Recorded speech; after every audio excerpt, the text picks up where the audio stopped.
It's a big one, folks. It's a big one. Some are saying it's the unofficial main event of all Grin Grapplers thus far. We kick off 2024 with Major League episode. I think it's fair to say we have Fit Finlay as our subject. I'm thrilled to be here. We hope everyone is well. A new campaign for the Grin Grappler. What a year 2023 was, and we're quite the way to start a new one here. Bobby Two Shoes. We are deeply concerned that your internet is going to fail you again. Your fan is not moving. And so I will not ask how you are, and instead I will ask the Oracle of Wrestling. How are you on this glorious Tuesday evening, my friend? I'm good. Okay. I'm currently shoveling Dairy Queen fries down my throat. You are. Um, Usually I wouldn't have pitched you there, but we were, oh, it you're is what good. it You're is. good. Yeah. Um, I Knoxville is finally melting. From the 6 to 9 inch snowfall that we had. Got about 8 inches by my apartment, and problem was it froze for 8 days straight, like below 20 degrees. And like at one point it was like 0 degrees, and like the wind chill was like -10, like ice everywhere, and like in Tennessee when it snows like this, you know, more than 2 inches, it's like basically the apocalypse. And not to mention that part of the reason is, it's definitely a cultural thing. It's definitely somewhat of an infrastructure thing, but Tennessee has hills, so like Mm. it's not like the Midwest or Northeast where a lot of places, unless it's Vermont. I don't know how the fuck they do it in Vermont because it probably snows all the time there and they got mountains everywhere. Um, Chattanooga but has a mountain, for Christ's sake, a lookout mountain. yeah, that's true. And of course, up here in Knoxville, it's like, the funny thing is Chattanooga didn't even get it as bad as Knoxville, because Chattanooga has a valley that I'm explaining all this stupid geography on this show because it's hilarious. As someone who grew up in Chattanooga, it doesn't get as much snow. I learned after living in Knoxville for 6 years. Knoxville usually gets more, but yeah. So it's finally melting, and then of course, hilariously, because of the freeze and how long it's taken for stuff to melt, we have a chance for flash floods on Thursday because we got warm rain coming through. And there's like a chance. I'm like reading this thing on the phone. It's like maybe mudslides, and you know, Jesus wept. I'm like, well, you know. But you But said to other than that, yourself, I'm at great. least, yeah, at least I have these Hey, six Fit Finlay matches. all I gotta say is, I tried to use my parents' Netflix for a long time. They changed the rule on that, so I ended up purchasing my own, and I'm already set for next year. You're ready to go. Yeah. I love it. I absolutely love it. Bobby, are you back? I guess so. Fucking no, man. This shit Okay. sucks. I think I fixed It's it, but who okay. fucking knows? Yeah, it happens. Bob, how are you Yeah. beyond the fact that you're very frustrated with your internet, my friend? Yeah, other than that, I'm doing well. I enjoyed all these matches. Looking forward to talking about it. Nice to be back doing another one of these. I know we all enjoy this show quite a bit. And yeah, happy to be here. Yeah. I have to say, too, I was being slightly ironic with my Major League and main event talk earlier because, this really feels like a return to this show's roots, doesn't it? We've done some big ones as of late, some more sexy stories. Like here we're getting down to the nitty gritty. We're hitting the mat, we're grappling, we're figuring out the real and the not so real on the underneath, on the mid card of these shows. And my goodness, there's some gems to explore here. Contrarian Alex, how are you this evening?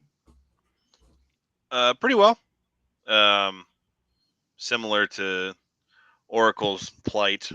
We had a few ice days here last week, and a pipe burst in my attic, and our ceiling almost collapsed. I was able to get the water shut off in time, but and fortunately, was able to um, just shut off the line where the break was, and so I did not realize how for granted I took our dishwasher until I've had to Mhm. start washing dishes. And so now I'm like I'm back in college again, where it's just plasticware and paper plates every night. So got to do what you got to do. Could be worse. Could not have a shower or a washing machine, so I'll take it. But yeah, here today to, like you said, we tackle some titans now and again, and I feel like there's a lot more pressure attached with that, be it Yeah. the Von Erichs like we did last, or Oh, yeah, he was still alive when we did it, but still, when we did Terry, that felt like an undertaking. Funk, not Balea, and we've had some others. Samoa Joe is our inaugural episode, and that's a big one to start with. And Randy Savage, Eddie Guerrero. We've had some big ones, and I feel as though I'm more comfortable and not as like paranoid's definitely the brother. What the wrong word to use, but um, I'm more conscious of like how I'm going to express my feelings and discuss the rest of what we're talking about when it is one of those titans, because you always think like everything's always been said about this person, but when we do people like a Mickey James and today's the wrestler du jour, Fit Finlay, or even like a Bob Lash or something, I feel like that's when kind of our panel here can shine in terms of picking out things that maybe haven't been discussed before. So um, yeah, we're getting World of Sport and WrestleMania in the same episode, so I mean that's a win. Right. It's fascinating. It's kind of getting ready for this. I tried to, best I can, learn more about Fit Finlay because he is one of my favorites, but still, he's not a guy who, as you mentioned, it's not as though Fit is exactly filling our timeline every week with like a new factoid. He's not like one of these guys that's kind of used for that purpose. So there is still a lot that I think most people don't know about him. So I was trying to kind of, come in here somewhat well schooled because, especially as the Brit, I knew the World of Sports section was going to get aggressive on your end. So I thought I'd get ready to play some defense there. But he's a really interesting candidate for this because he's a guy who much of his work is kind of hidden away and unknown to the wider audience, but every wrestling fan knows of Fit Finlay, right? Like he's kind of in that middle ground. He's not like an obscure Grin Grappler, but he certainly isn't widespread in terms of acclaim, I think is fair to say. So with that in mind, let's as we always do, delve into kind of our own individual fandoms. I'm intrigued by how this goes. Real quick before we do, Bobby, thoughts on the Oscar nominations today? Good call. I mean, Oppenheimer ruled. I'm glad that got a lot. I was surprised Barbie didn't get a few more. I didn't really see any of the other movies nominated. Still have not seen The Iron Claw, which feels like a real mistake, but I know that didn't get nominated anyway. That's about it. I'm predicting Oppenheimer's, like, honestly, all bullshit aside, Oppenheimer's going to probably sweep most of it, and I'll be fine with that. Yeah. America Ferrera getting a nom and Margot Robbie not is high comedy, I tell you what. Yeah, we'll get into some of that fun. The one that made me just go, "What the fuck?" There's some things there that we'll discuss in our post show where we can let loose a little more. I mean, to put the button on that, I was kind of hoping that Iron Claw would get a screenplay nomination just so we could say that a movie that used the Ultimate Warrior shoot name got an Oscar nomination, and for its. I was really hopeful of that, but it did pop me today. Like, we'll move after this, I promise, folks. But it just popped me. Like, pro wrestling fans, the only film they watched in 2023 was Iron Claw, being like, "Well, hold on, you haven't seen any of the other films, man. Come on." Imagine if Twitter was around when Ready to Rumble came out. Like, yeah, Scott Conn, best supporting actor. All right, with that established, again, I'm sure we'll delve into that later this evening. But for the show portion of our evening, we'll get started by discussing our Fit Finlay fandoms. Bobby, you're famously a big ruthless aggression fellow. You got a podcast and all sorts. It's kind of your wheelhouse. So I assume this is going to be pretty easy to trace for you, right? In terms of when you became a fan of, or at least discovered Fit Finlay. Tell us about it. Yeah, it was. They ran some vignettes on SmackDown. I think like the end of 2005, maybe like very early 2006. Just kind of saying he was coming, and I don't know why they had him immediately go back to wrestling, or not immediately, but go back to wrestling after coming in all those years before. I think it's just because SmackDown didn't really have anyone else at that point. They just kind of needed guys, but he had a nice little run there, and he had the really cool vignettes, that they show for a lot of guys from Ireland or even Scotland, where it's like focused on a castle and fighting for your country and all that. And I was kind of sold right away, man. He's got the look, and that's a lot. And so wasn't really aware of him in WCW. He never really made the WWE, WCW history stuff that they told. So yeah, first exposure was SmackDown. Which is one of those things, and I see this a lot. I was on the Late Night Grin Discord last night, and there was actually some talk about this. Like, many wrestling fans that discovered him that way found out like a decade later, wait, he was 50 then? Like, what did this sort of insane run that emerged in the midst of an era that was really the antithesis of what Fit Finlay was, which is why the run worked the way it did, I think it's fair to say. Oracle, you and I have spent many a night discussing the greatness of Fit Finlay. And this is a really triumphant occasion for you and I feel. Tell us about when you became a fan of the great grappler. Yeah, so basically when his WWE run started, I remember the build to WrestleMania 22 being like, because like, so basically I'm going to go into a long spiel because it's me and, you know, I got to have these ridiculous background things, but we went to Charleston, South Carolina, where I was born and lived till I was like 7, moved up to Tennessee or whatever. My oldest brother Dylan was back down in South Carolina, and we would visit them multiple times a year. And we had a planned spring break trip with my grandparents at a condo down there in Folly Beach, South Carolina. And our spring break almost always coincided with Mania weekend, and the first weekend of spring break was usually Mania weekend. So it was awesome. So it was the first WrestleMania since I first started watching that I got to see with Dylan, and like that was like a big deal because like that's when I looked up to him, whatever. So we were excited.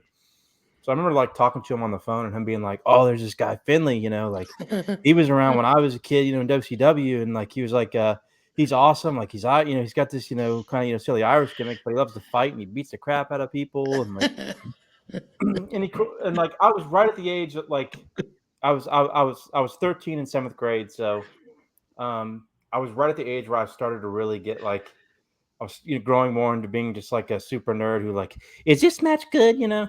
So you know, the idea, you know, was kind of popping me, and I remember like seeing him in that ladder match at Mania, and like you know, being excited to watch SmackDown again, and going into another long spiel.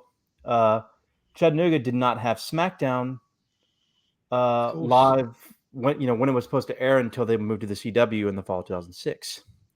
So we would get it on Saturday nights on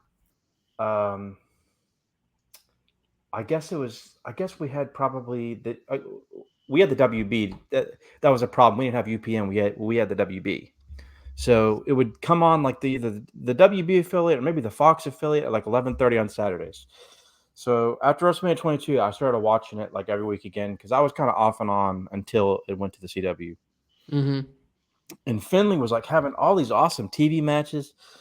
And he was like having like these matches with fucking Gunnar Scott, man. And I was like, you know, Brent Albright over here getting carried to like 3.5-star matches with fucking Fit Finlay on SmackDown, you know?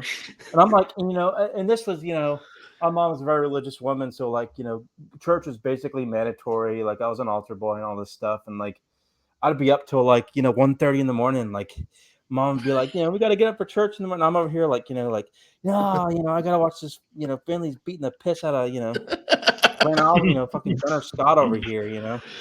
And like, and then he was having these awesome matches with Lashley, who was green as shit. And like, he was having these really good matches with Batista at the end of that year that, you know, at the time, Batista, you know, had a decent catalog in some of those Evolution tags in the Triple H feud, but he did not have a good year in 06. And like, Finlay was over here having this awesome, like, badass feud with like, just like cool ass shit. Like, I don't know, man. And it was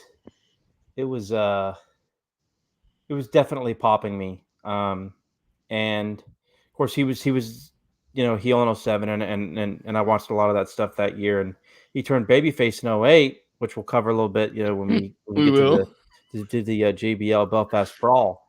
And when he went to ECW, it was like a huge fist bump because it was right at the time that I was really starting to watch ECW weekly, and that was like the work rate show. That's what it basically became, was for like a bunch of veterans to have like to like guide these guys and like have like good ass work rate matches. You know, obviously the whole ECW thing was a failure. So that just basically became a developmental. And Finlay was on there. He had like an awesome match with Mark Henry at one point, and like a really good match with Matt Hardy. And I know I'm just kind of listing off matches, but it just shows you the range, and you kind of learn how good of a TV wrestler he was. He was just tremendous at it. And in the summer of 09, we did the Smarks Choice, the old Smarks Choice Masters board, the top 100 WCW matches ever. Watched a lot of Finlay stuff from WCW. Got opened my eyes to that.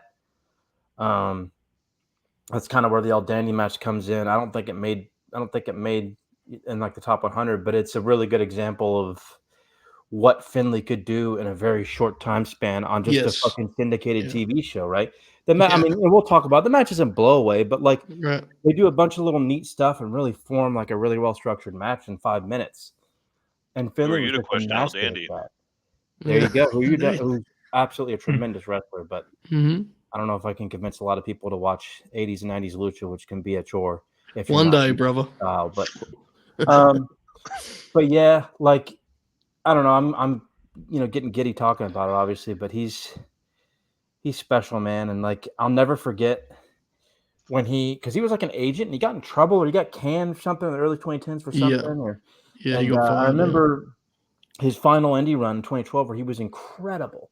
He was like, and that's when I was doing like watching everything from the entire world, and I was like one of the few people where Alex made a funny dig at it, where all the people said they thought they pretended to claim they watched Roosh matches from that time period. I was actually one of them. Did not pretend. You and your brother, I remember the people that genuinely were like, I remember. But and he was that's a totally different topic. But and then I remember watching Roosh and Ring of Honor and going, wait a minute, what happened? That's what I think a few of the Ring of Honor folks said, actually.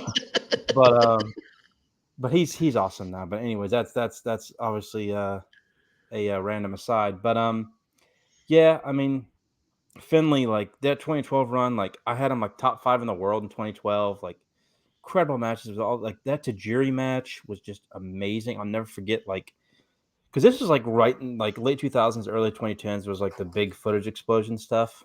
You would get like all kinds of random stuff before they would like do a lot of the copyright stuff. So you could get all kinds of shit and like just on like YouTube and Daily Motion, and watching that Tajiri match was like getting a text from Dylan being like, oh, you got to check this shit out. And like, writing a review up on it and all that good stuff. And then of course he came back and he's he was came back as an agent again, but just haven't seen ton of his Europe work. I saw some of it when I did the Greatest Wrestler Ever thing, including I think this Marty Jones match. Although there's a few of them out there. I don't know. Yeah, there's a few. But yeah, I mean, just one of my absolute favorites. Just an awesome TV wrestler. Like, I don't know, man.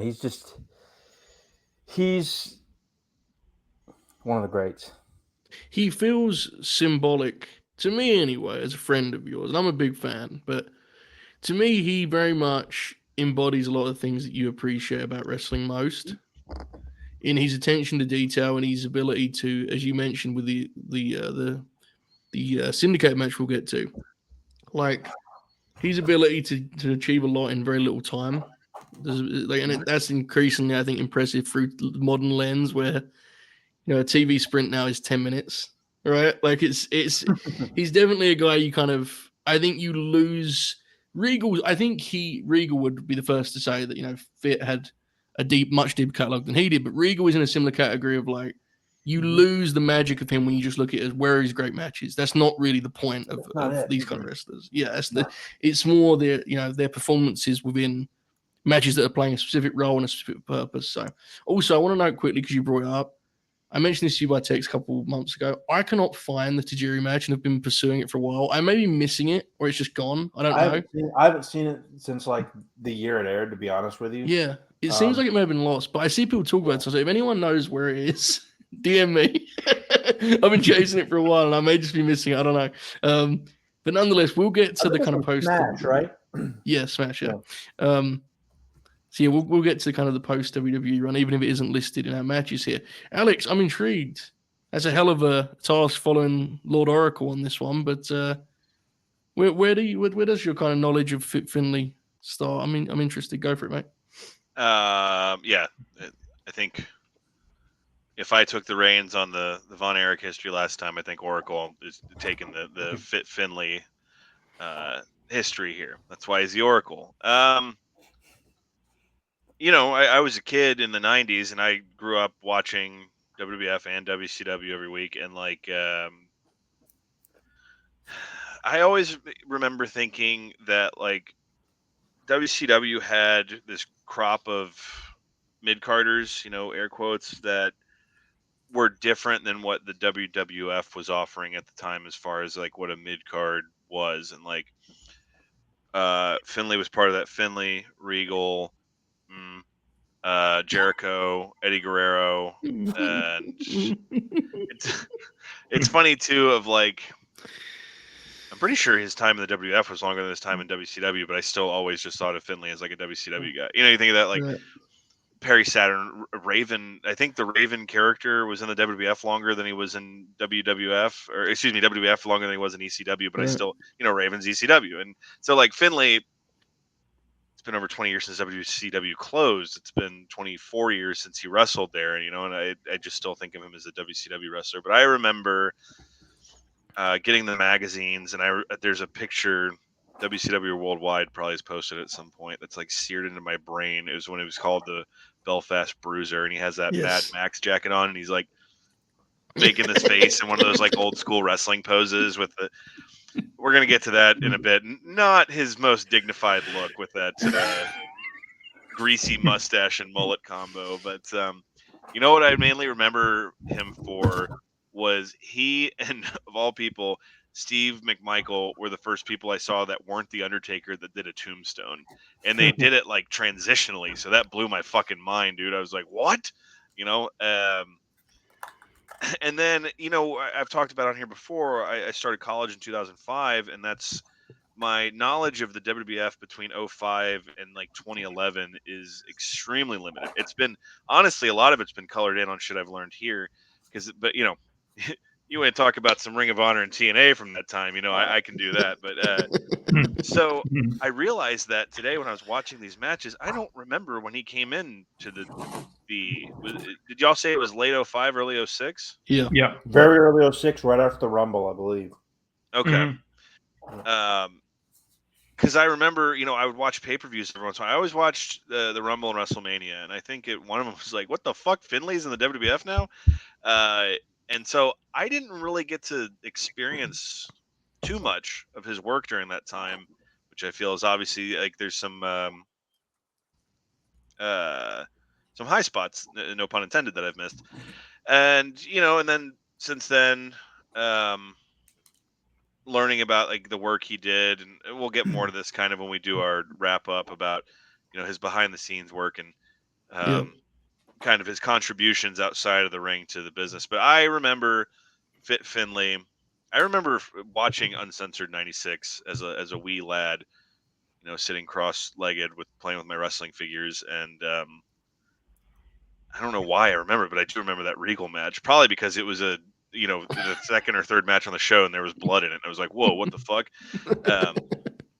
So fond memories of what I do recall of Finlay. And then I did, find it fascinating when he kind of had not a resurgence, but he did that indie run where is he the only guy to wrestle Big Daddy and to have also competed in a Battle of Los Angeles? Has to be, right? I mean, has to be, surely, right?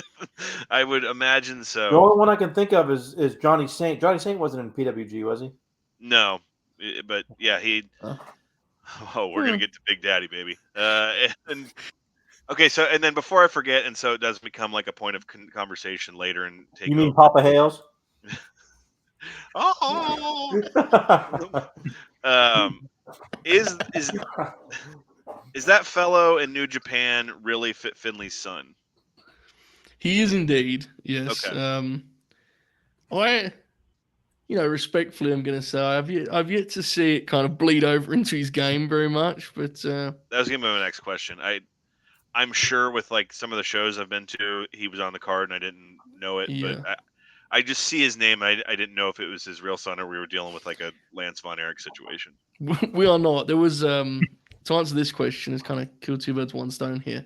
I tweeted a clip today of Fit and his dad, and it's like the most manly thing ever. Where Fit like bursts into tears because he's just thinking about wrestling, but he's Yeah. been there. But you see pictures of him when he was younger on that show, and it is like the amount he looks like, the current Bullet Club leader, his son David Finlay, is jarring because honestly, you could easily not see the resemblance looking at them, like looking at Fit in his WWE run, right? But yeah, it's striking when you look at those younger shots. Those 84 matches and David are like, yeah, it's wild. the same guy? That's his other son is Brogan Finlay, right? Brogan Finlay, no. who just got signed, I think, right? I think he just went to NXT. He So. did, yeah. Yeah. I'm sorry. What did you do wrong? Someone, just to bring it up, someone in the comments said the Big Daddy Bola thing is as crazy as Terry Funk wrestling Luthez and Kevin Steen. The funny part about that is at Bola, Finlay wrestled Kevin Steen. Yes, good match too, by the way. Very good match. Yeah. So what's funny about your kind of memory of things, Alex, is that I think for a lot of people they have the complete opposite, and this is just how fandom works, right? Where it's like I think for a lot of people they don't realize he was a WCW guy, because I remember I've said before I was not like a huge fan as a kid. So like you pick these things up as you go, but like I actually had to look this up today because it was fascinating me. I couldn't figure out if this was a false memory of mine. But in one of the video games, maybe two of the video games, he's in as WCW Finlay. So he has like the mullet. The mullet, okay. Yeah, he has like full, like when he first came in, Belfast Bruiser. I don't think he had the facial hair though. And I remember I remember this because they used a render of him from the company and added a mullet on. I remember this now. So here we go. Look, WCW Fit is in 15 and 16. So this is when I'm like learning more about wrestling. And I'm convinced when I first see it that this is like just an error. Like they've forgotten what Fit Finlay looks like. and then I saw the pictures, and then obviously within like a year of this, I become this like WCW nerd, and I watch all of. If you watch WCW TV as kind of obsessively as I did, and at times still do, you very quickly become a fan of Finlay. So that always stands out to me. Yeah, it's funny. It's hilarious, even though his WCW run was, like I said, 4 years. There were still 3 eras of Finlay in there. There was the greasy pedophile look that he had when he debuted, and then there was the that's a joke from OSW. I cannot take credit for that. And then the Shamrock singlet with the fucking Scotty Too Hottie hair, and then by the end he was fucking dressing and working like New Jack in hardcore matches. Yeah. Incredible. Quite the towel, as we kind of we've just scratched the surface here, but I think it's pretty clear why he's such a unique kind of subject for one of these. Okay, so I want to explain our acts. This one's pretty self-explanatory, right? Like we did before we moved to America, we did WCW and then we did WWE, which I think was the best way to do it for a show like this. But I do want to kind of frame things with some accuracy before we get into our first match, because our first match is in March '84.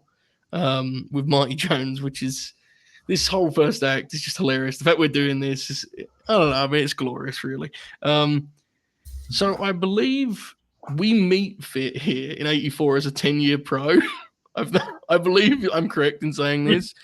Finlay's father, of course, was a wrestler, and he made his debut at 14 years old because someone didn't show up to the show, and his dad said, "You better get in there." So there he went, and I tweeted the picture today. His gimmick was I'm trying just this story in British wrestling. I'm just trying very hard to be a good boy. His gimmick was young Apollo, and he was a gladiator. And one thing that I think makes sense for when you watch the way Fit wrestle was he actually was an amateur wrestler, which kind of stood out to me because I wouldn't have suspected that Belfast would have been home to like a rich amateur wrestling scene, but he was an amateur wrestler. Both his sons followed suit in that regard. And he talks about on that documentary I mentioned about kind of how much of his style is shaped by that. He moved to England in 79 and of course was part of World of Sport until that faded away and then moved to Germany. So we meet him here really at the tail end of his time in England. I think he moves to Germany in like 85. So our matches here are the last year or so of his run in England. So that kind of gives some context. Alex, what do you guys like? Is much of that Germany work documented? Because I always like, if you've read any pro wrestler biographies from that time period, they always talk about like the scene in Germany and the tribute shows and shit that they did. But it's not often I come across footage from that era there. I think there's some stuff out there. It's just not, especially glamorous. Otto Vons was their big star, right? Yes, and we'll be, throughout the night, folks. I'll be regularly flashing the third page Larry Bird's comments, who is the leader of Finlay fandom in our great community here, and he's kind of been watching some of these fan cams. There's one with Terry Funk. There's a fan cam. Okay, this can be on the show, right? You've just posted in the private chat because that is. Yeah, I was looking to fact check something before I said it later in the show, and I found this news article that had this. Okay, should we save that or should we get it? We're already laughing. This is from November 5th of 2015. It was the house show report of a show in Dublin. Ric Flair accidentally referred to Finn Balor as Fit Finlay during his guest appearance as GM last night at the WWE's house show in Dublin.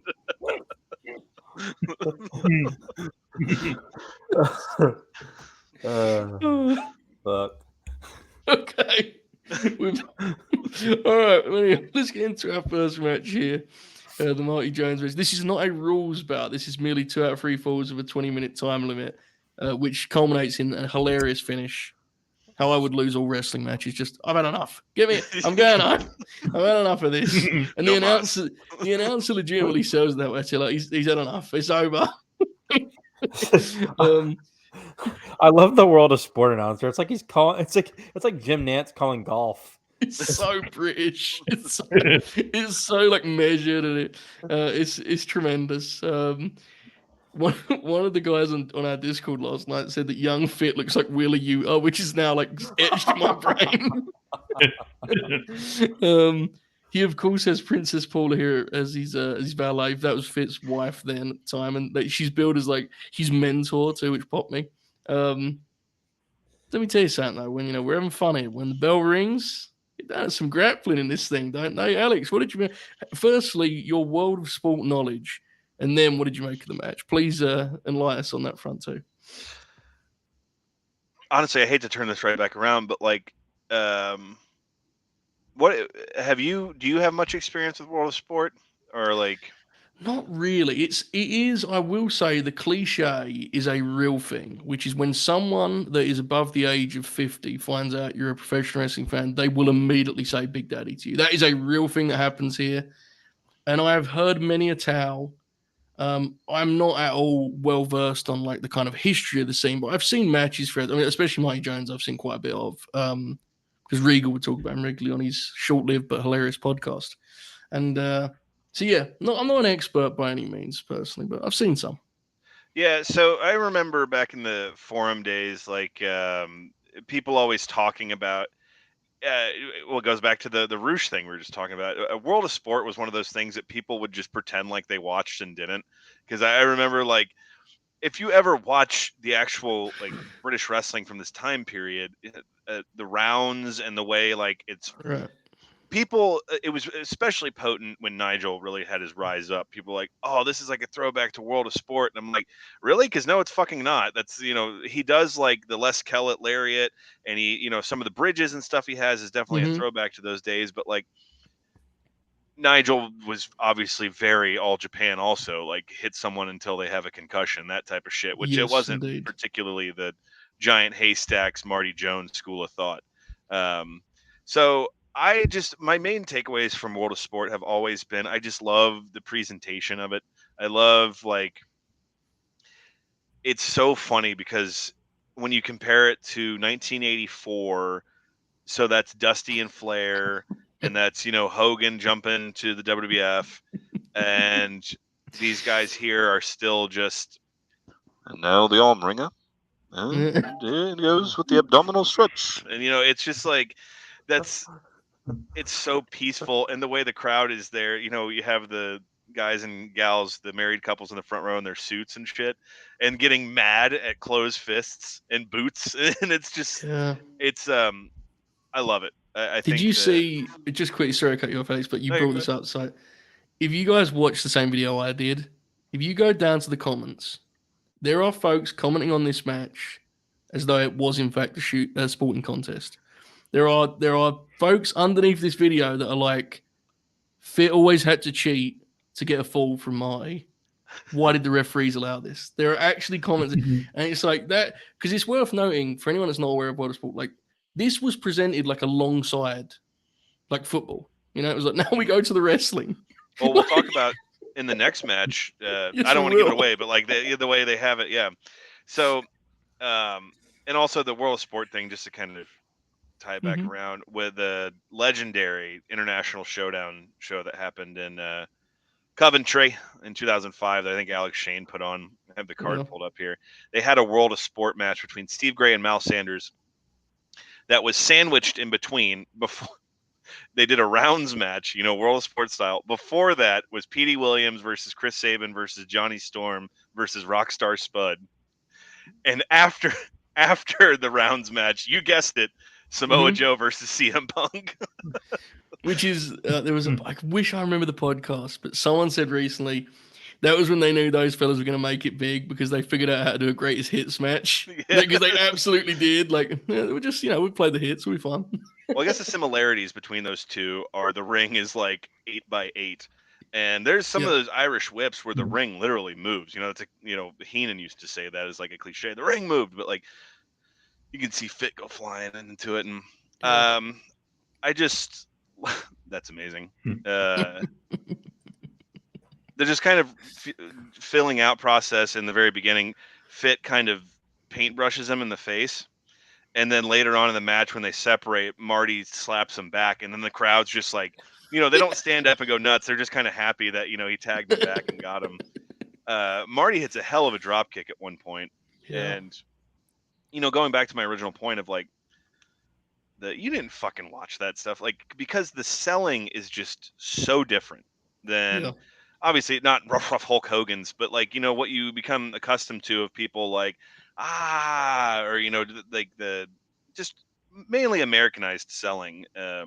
It's even different than the Japanese stuff as well. It's just very unique, and I have a note in the next match. We can bring it up here right now. Just the way they lock up. The lockup for that British style is like a Lego piece, two Lego pieces clicking into place. In America, you got the big wind up, and then in Japan, you can snap it off, and it's basically I love just that British style of it's not you're fighting for this, you go here because that's where it starts, and from there you can figure out what the next step's going to be. So there's some vicious arm ringers in this that look devastating. The public warning system I always pop for. I think that's great. That the ref just and then walking over and giving them this is the first public warning, and the heat I already mentioned that can be drawn just from a punch. Like he tucks it back and hits him, and I ask this every time. Can we ever get that back? You think they? It takes like a foresight in over, terms bro. of presenting a full picture that allows those little pieces and it will never be that much of a concerted effort, I don't think. Because it's like, I hate using this phrase, God forbid, talking about wrestling, but like, it's like, the wrestling equivalent of world building, right? It's like you establish this is how things go. So then the reason you do that is when someone doesn't do that, it means something. It's like we're a million miles away from that, I feel. I can't remember who, but I remember they were able to get heat off someone using it might have been Nigel, honestly, during those old pure wrestling matches. They were able to get some off that, which was pretty impressive. I like he gets the Boston Crab, Marty Jones does, and Fit just reaches up and slaps him on the back, and he thinks it's the ref telling him to get off, so he gets off and thinks that he won. And the folded press, which I think most modern fans would know it, that thing Zack Sabre Jr. does. And there's back to the selling thing. There's like no real wear. The Japanese is very famous for the limb selling and whatnot. And then like I said, Hogan at this time period would be like all disheveled and shit. In this, it's just like they basically every time they get back to their feet, they're like a boxer starting a new round of just like well, try it again. And I love so much, and my notes just have a string of LOLs here. The jumping off the top rope was cause he did a senton off the top, and it was cause for a public warning. He's like, he came off the top rope. This man's a menace. He must be stopped. And then the world of sport era, especially the big man, it's what it killed the business in Britain for a long time was the non-finishes that they did. And so this wasn't extremely out of place, but like you said, it is funny, and we're so used to the bad guys being like, fuck this, and getting out of the ring, and then if he leaves, he will be stripped of the title, and he has to come back. But like, this is great because Finlay just is like, fuck this, dude.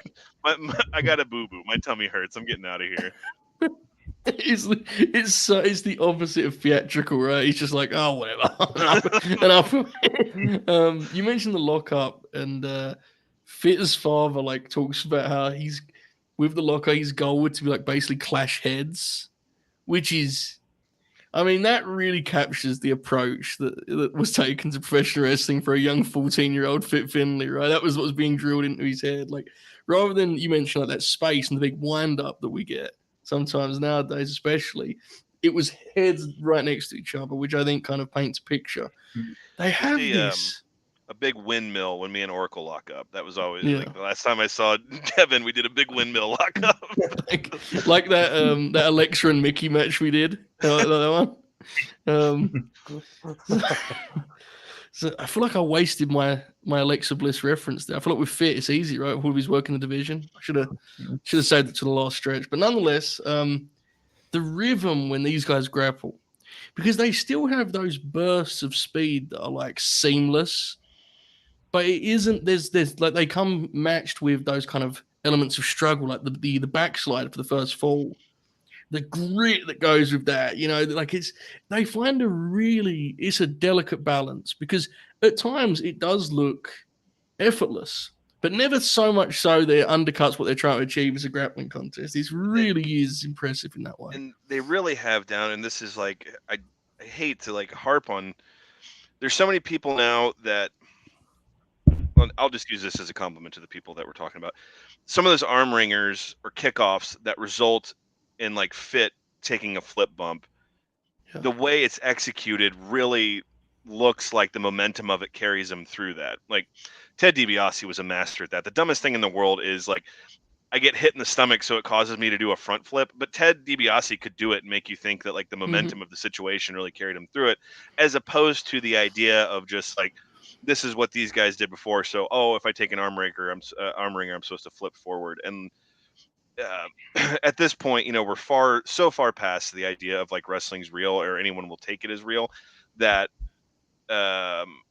looking back on this, it's like, yeah, this shit they're doing is clearly like comic book type combat, but the way they're executing it makes it seem like the sequence happening flows legitimately. And so it's that world of sports stuff is a tricky road to navigate. That's why a lot of people don't remember fondly that era of Colt Cabana where he was just trying to do British wrestling, and it's like not everyone can do that shit. So it's and you could tell in his case he had studied it, so you could tell like it was saying he was really, but it's hard. Also, it's for that specific time and that specific crowd, right? It's very difficult to kind of translate. Bobby, I'm gonna go out on a limb and say you're not particularly well schooled in world of sport. Am I right? Firstly, tell me if I'm right, and then secondly, what did you make of the match? Yeah, that's correct. Didn't really know what to think of this one going into it, and I ended up having a blast with it, honestly. Like, it was paced in such a way where it didn't get boring, and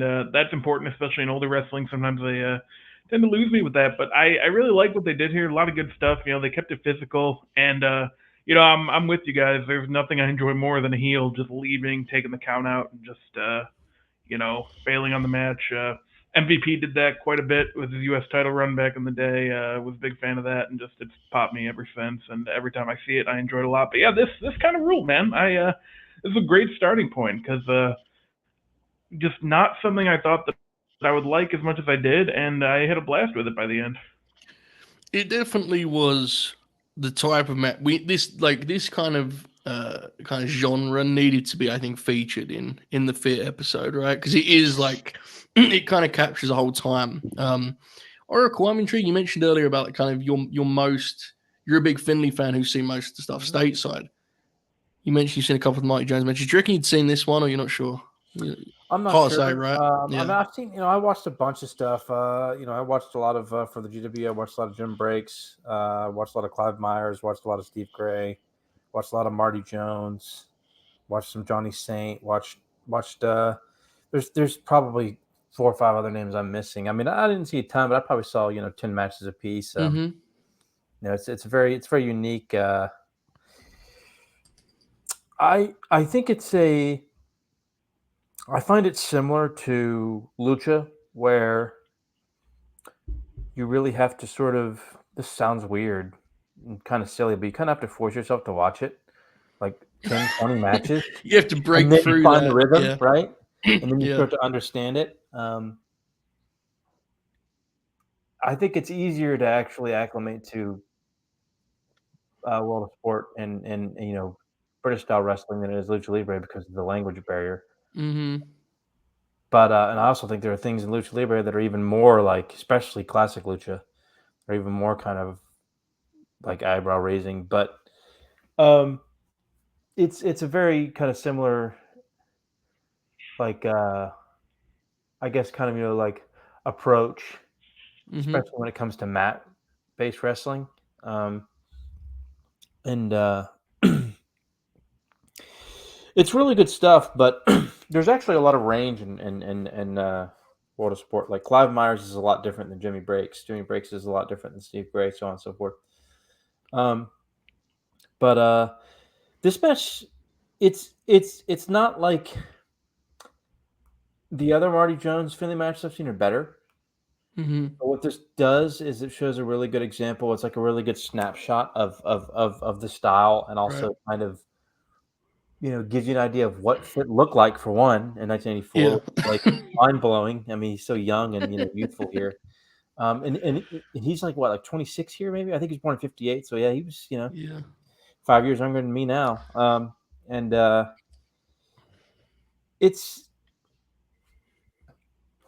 really liked your point where you pointed out kind of how they like sort of kind of the rhythm and kind of the pacing. Like they would have these exchanges, they break, they go back. And one thing that I noticed about the selling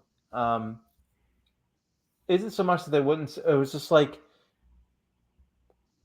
it wasn't like they just like ended a section and then like immediately popped up. It's like they sold like, I don't know, like after all the struggle of these exchanges, the backside, so on and so forth, they wouldn't just like immediately get back on the ropes. They would like sell while getting like standing back up. Then they would kind of, go back at it. It was like the selling was almost like in between the process of, or at least like the selling that we might, sort of envision or like on paper understand was kind of like they would have like do holds, do the ringer, do the backside. Then they would like, I remember at one point like Marty Jones like kind of slowly like gets himself back up from an exchange and then like they're back to their feet. Like it was, I don't know. He was pawing at. He was like pawing at his eye for a little bit, like there was swelling or something, but he would only do it when he was like outside of range of Finlay. And I think that's because Alex didn't know where the mentioned hard cam was. Indeed, Alex mentioned the kind of that. I think that's a kind of influence of the rounds, and that you mentioned the boxer comparison of almost like you sometimes you'll see a boxer most vulnerable when they're sitting on the stool in between rounds, right? And then when the bell goes, you got to get like it's kind of that mentality. It's very interesting. Very. And they also, and I noticed this when I was watching other stuff. They also get a lot of the heat in between the falls or the rounds or whatever, depending on what type of match you're watching. A lot of the heat comes in between, right? And that section where Paula comes in and slaps the shit out of Finlay and like it's browbeats him, it's Oh, fucking amazing. Like That I that forgot rule. about that. That's awesome too because Marty Jones is getting mad because like the break he's getting is longer because she won't leave the ring. Mhm. Like he's Mhm. like, Yeah, "Get the fuck yeah, out of it's the ring." awesome. It was that there's a very famous case. I think is that Yoel Romero when he knocked out Tim Kennedy. He had Tim his corner Kennedy. stay. Yep. Yeah, his Mhm. corner stayed in the octagon way too long. It's gonna be The Yeah, Rock now. it's- He owns the UFC.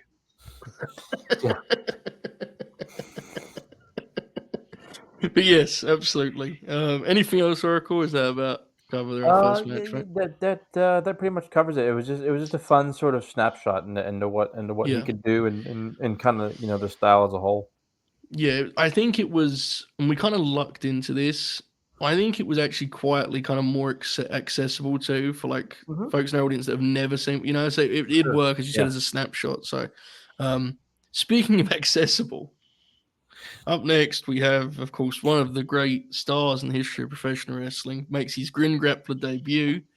My No points whatsoever for guessing who was behind this this endeavor.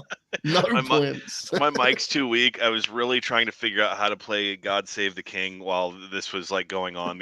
Like New Jack it out the entire duration of your introduction to this.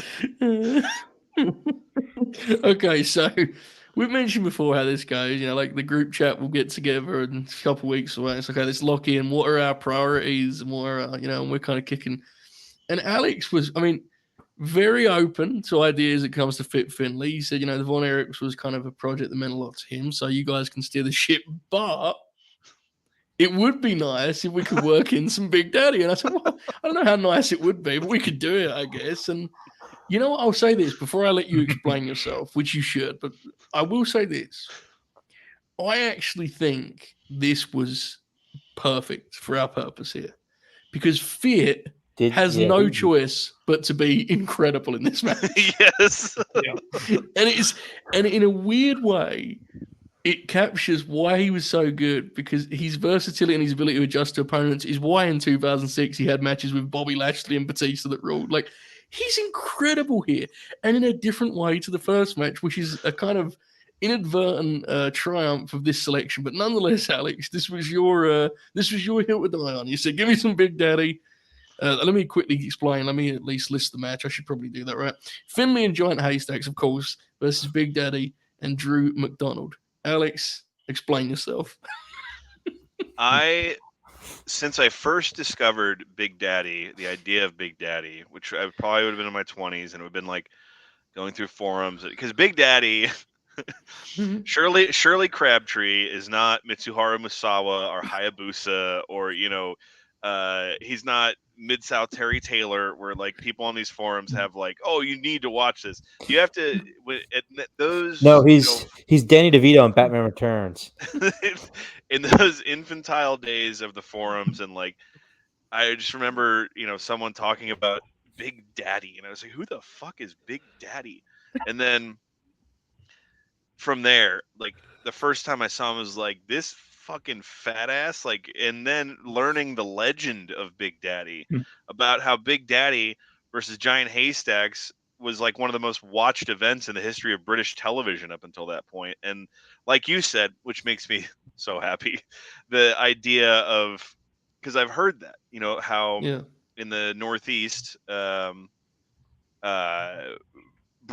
like if it's like a boomer, it'd be older than a boomer. It'd be, but anyone over the age of 50 or 60, just saying like, oh, you like wrestling? Oh, well, Bruno Sammartino did it better.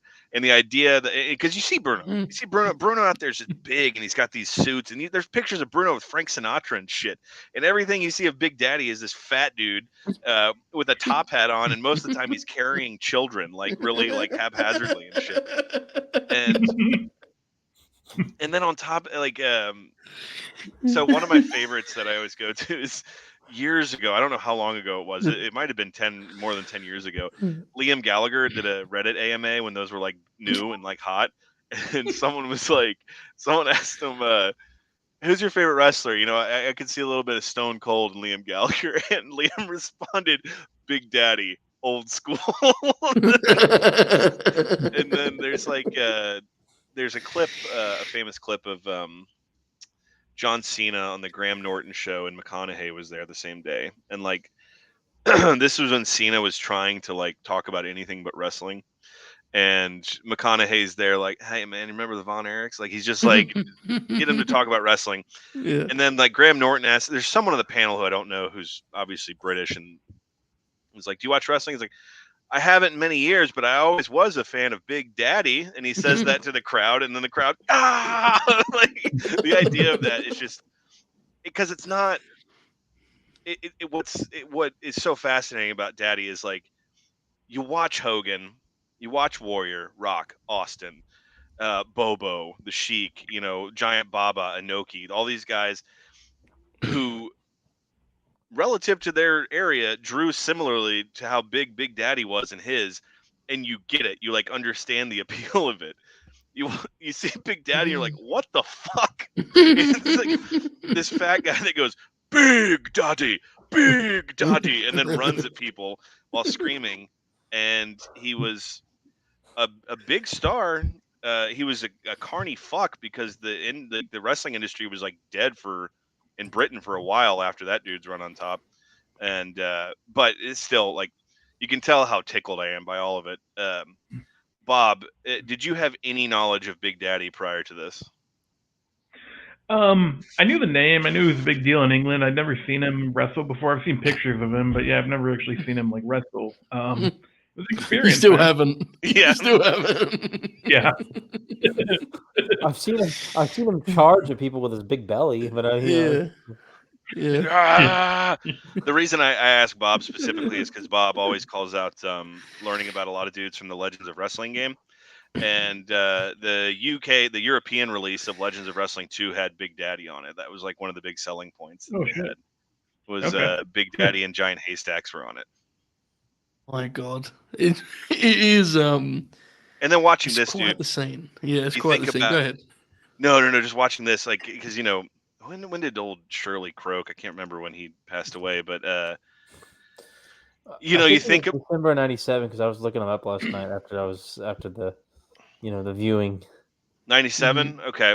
Yep. Good call, Oracle. But you think about, like, they brought in fucking Giant Haystacks to have a match with Hogan in WCW that never came to fruition. Think about Big Daddy coming over and working with Terry.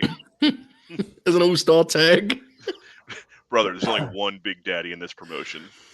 Look, man, I'll say this. If you ever look up the numbers that Hogan drew over here when he first got to WCW, that man needed Big Daddy. It was scary.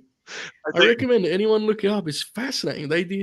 They ran Wembley with Flair and Vader. No, Sting and Vader in 93, and like sold out Wembley Arena, which is like 10,000. They came back with Hogan and Flair for the Hulkamania tour or whatever the hell, and it did like 2,000-3,000 people. It's wild.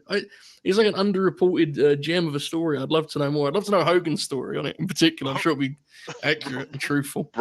Brother, I might wrestle Roman Reigns in the main event of WrestleMania, and if I did, it would be the biggest ever. I love the idea, though, at that tour, the old timers, the old heads sitting out in front of Wembley, whatever the big beer is you drink, and just, he's no daddy, just yelling at, the people going in to see Hulk Hogan. It's a real thing. It really is. Okay, so this match leads with a Finlay Big Daddy exchange in which Fit is like bouncing off of Big. Like, he's doing everything to create motion. And at one point, Daddy like just launches him over the top rope, and the announcer he says that the referee said it wasn't intentional. He threw him like it was the Rumble. Intentional. Yeah, he grabbed him by the back of the neck and launched him over the top rope. And they said Paula's not happy. She shouldn't be happy. It was a robbery. It should have been the first fall like that. Decided. Many individual pieces here to examine, I think is fair to say. Now, Bob, you said this is the first time you'd seen Big Daddy wrestle. Yeah. What did you make of it? It's quite the adventure, isn't it, really? I mean, it's unique. Yeah, it was. There's a lot going on here. Finlay, like you said earlier, did the bulk of the work. Just a real interesting snapshot in time, because obviously you can see how Big Daddy's such a big deal there. This Giant Haystacks fellow seems to be a big deal as well, but not much there in terms of being able to do much. And it was really a showcase for Finlay, the 10 minutes or whatever that we got, and it was something, man. Am I going to go back and watch other Big Daddy matches? Probably not, but I respect his impact on the business. Yeah, it says a lot about this matchup that like Drew McDonald, who I was not familiar with, I apologize for that. Maybe that's an oversight on my part, but he's a big man. Oh yeah. But when he gets in there, it's like, oh, at least Fit can grapple with Big Drew a little bit. I mean, he's massive. It's like, my goodness, what a scene, Oracle. This is something else, isn't it? Good Lord. Like the thing that stood out to me the most, obviously, besides the comedy, which I don't know if I think part of that was intentional, and the others maybe weren't. But Finley's velocity on his bumping, yes, was like absolutely insane. Like at one point, does he not take like a corner bump where he just completely just wipes himself out in the corner? Just incredible velocity. He's just flying all over the place, trying to make these guys look even, conceivably competent. Another part that popped me is like when was a Big Daddy's apron work when Drew McDonald be in there. Come on, Drew, let's go, bro. Shouting, just popped me. But I mean, like, it's just, dude looks like a caricature, and all he does is he literally like charges people with his big fat gut, And what did you make of his hot tag?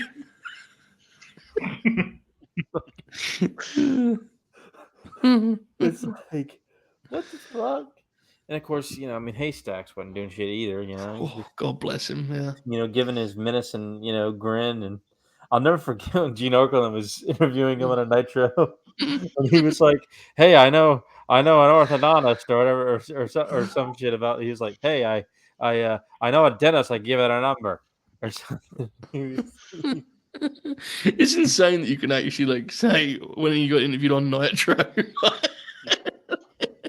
God bless WCW, which we'll be getting there shortly. But yeah, but it's like it does.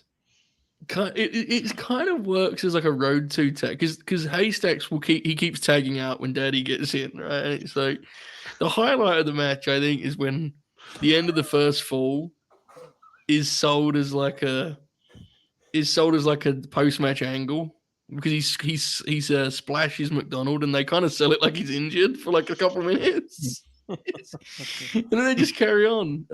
Paul has come forward in the chat to say that Drew McDonald was wrestling in the early 2010s and had his last match as a tag with Grado, of course, who appeared at Wembley Stadium for All Elite Wrestling. So that's my goodness, Alex, you kind of set the scene for this, but what about the match? I mean, what about it?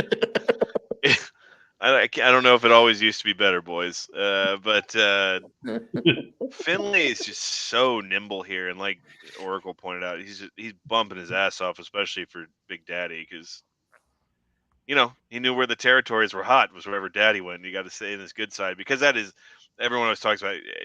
Daddy was like a carny fuck, like like Onita or some shit of like you got to be on my good side, or we'll see what happens. There is one point where there's some work in this. Finlay lays into McDonald with like a vicious forearm at one point. Yes, it's fantastic. But yeah, for the most part, did anyone else's video start playing "My Way" by Limp Bizkit when Haystacks and Daddy faced off? that was a contrarian exclusive, I believe. Yeah. When he tagged in, just one. Dude, that's actually any of our aspiring video editors out there. That's a hell of a bit to try and pull off. That thing would go nuts on Twitter, I think. Right? If you get that up there, it's the same to that. I'm Bob's famous in every circle of Twitter, so he probably knows this. But like, there is that subsect of Twitter that every time the Observer Hall of Fame comes up is mad that Big Daddy's not in it, and that always pops me huge. But as far as this match goes, Oracle called out, and it's the exact wording I have here, the golf commentary on this. These two fucking fat tall guys are just crashing into each other. The guy's like, and daddy off the ropes. And when we get the double count out, I mean that literally, both men from the tag get counted out. Finlay does one of my favorite heel things of points to his head. Like, I'm not going to get more hurt here. I'm smarter than you. Not to bring up bad memories for Bob, but that's to me from Royal Rumble 2022 because Brock falls every time for getting speared through the barricade. And the one time Lashley tried to do it and he moved, Brock did the head point thing. And I just remember like standing up and clapping in my living room. Like, you finally learned. But the final call of the match is the commentator going, a curious and unusual finish. And I was just like, yeah, that's Big Daddy's life right there. And then we talked about this earlier. It's the lead into the Cup final. Like, that's how big wrestling was in Britain at the time. I was losing my shit about that. It's like, enjoy the Cup final. Have a good day. And I was like, good God, man. Yeah. Imagine, like, in America, imagine a wrestling program leading into the Super Bowl, which is, domestically a fair comparison. And it's just insane that. Yeah. And even more so, imagine that with someone that looks like Big Daddy leading into the Super Bowl. I wish I read up on it before this, but Regal on his podcast told a story about how one of the big factors that killed the show was their time slot got moved, and their new time slot was on when a lot of folks would still be at work, which that was, I don't know if I'm breaking the news, say that was the wrestling audience, right? It was very much the working class. Like, so that... Supposedly, killed it off in a lot of ways, right? From what I can understand.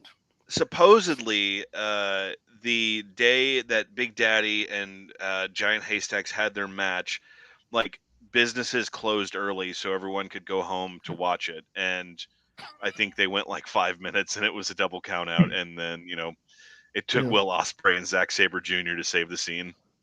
Honestly, though, I'm sorry. It took Jim Smallman to come out in a flat billed hat and go, rah, rah, punk rock.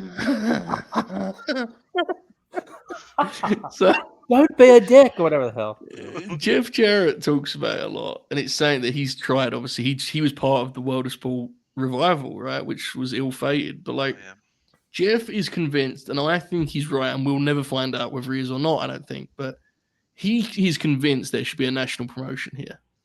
And if you think about it, it's like, dude, 80,000 people bought tickets for an AEW show here. Like, that's insane. It's like, it is wild. And the World of Sport thing had the total wrong approach. It kind of did it as like a, I guess for you wouldn't have, you don't have X Factor, do you? You have American Idol? X Factor? We know what X Factor is. Yeah. Like, how those shows are produced? That is like exactly how World of Sports Revival was produced. Like, it was the worst possible approach to it. Remember and the it was never TNA? Work, but yeah. Just to your point of the demand, remember the TNA boot camp? Like, like those, at least domestically in the UK, those people were treated like stars. It's, well, we can move on from this, but like that scene was obviously thriving, huge, and then there was a deluge. Yeah. But like, to your point, if they can do that again, there's the market is there. Mm-hmm. Yeah, and the NXT UK thing was an example of just like, again, we'll move on, but it's completely got the wrong end of the stick because they were intending to get like a different kind of TV deal for that. But with the way that the UK audience generally is, most of the UK fans would just watch NXT. It needed to be something. That was the wrong way to frame it, I think. I always will feel that way. I mean, obviously, there's other issues that came with it, but I think that was also part of it. Like, if you're a hardcore wrestling fan, it was just kind of strange. I think it's a very strange way to brand it. But I guess we'll see when they continue their world domination plan or whatever. I guess we'll Joe, we're tasking you with finding a guy who's 6'6" and about 400 pounds and making him the next big pop culture icon. Well, I can definitely find some fellas that are 400 pounds. I don't know about the 6'6" part, but I won't have to look too far, I think. All right, there we go. Now, I think this is going to be a pretty quick segment of the show as we look at any other suggestions for the first act. So anything pre-US Fit Finlay. I have to call out the tag with what's the famous, now I'm forgetting it, the famous New Japan tag where it's him and Benoit opposite. Is it Eddie and who is Eddie's partner in that match? Oracle. Is it Liger? No. Oh my goodness! I say famous, but it's not like a famous classic. It's just a match that Manny the Hooper tweets a link to every couple of weeks. I haven't got the chart right now. If anyone can pull it out, if someone's saying in the chat, Nego Cassius. Nego Cassius. There we go. Thank you. Oh, yeah. There it is. Third page of Larry Bird. My Arguably StreamYard is another all-time great, like one of the greatest ever. Yeah, that's why when that matchup is just listed as a YouTube title, it's like, whoa, right? That's one to point out. It's a good match. It isn't nearly as great as that lineup would make you suggest. Again, appreciate third page of Larry Bird. But yeah, that's one to call out. In terms of anything from Europe, Oracle, anything come to mind specifically, or just kind of dig around and you'll find some hidden gems. That kind of seems like the approach, I think. Didn't Matty post a link to a match? He posted a link to a 2012 match in Germany that is quite different. It's very. Okay. I think it's about 45 minutes long with a gentleman who is very large. It's very interesting. I seem to remember there being like a Finlay versus Doink the Clown match from like Germany on like one of the yearbooks that was apparently good. My God. Tribute shows, man.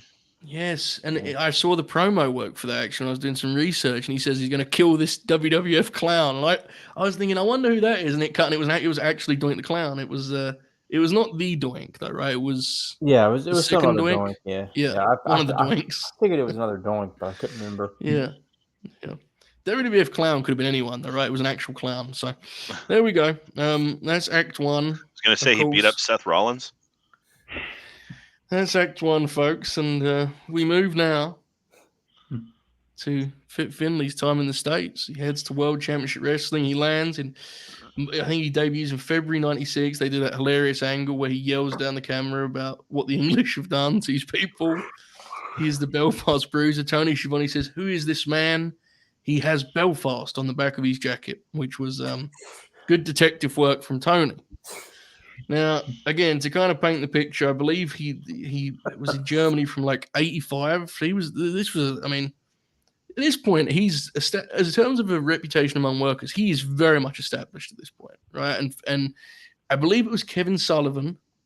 I want to say it was Kevin Sullivan. I could be wrong. If anyone in the chat knows, please correct me. But I think Kevin Sullivan reached out to him about coming to WCW, and his response was, "Why would I possibly do that? I have like the coolest gig ever right now." Right? He's like, he had it great in Germany, and then they increased his offer, and I believe his wife convinced him to give it a shot for like a few months. So they did a 4-month stay in the States. And he talks about, and this is kind of a great example of his mindset, I think. He talks about how it was hell because he'd only work TV.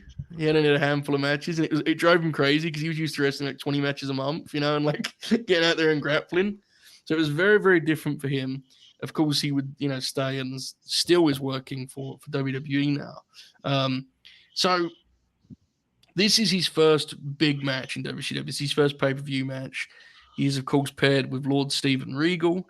This is a match that's very famous. I was talking to the guys on Discord last night. I don't actually think this is their best match in WCW. I think some of the TV kind of bite-sized ones are actually better. But it's the match because it's the one that was on pay-per-view. It's the one that where were they at for this? Where was this at, the show? Tupelo. Tupelo. I got one of my Bobby Heenan lines written down because of that. Yeah.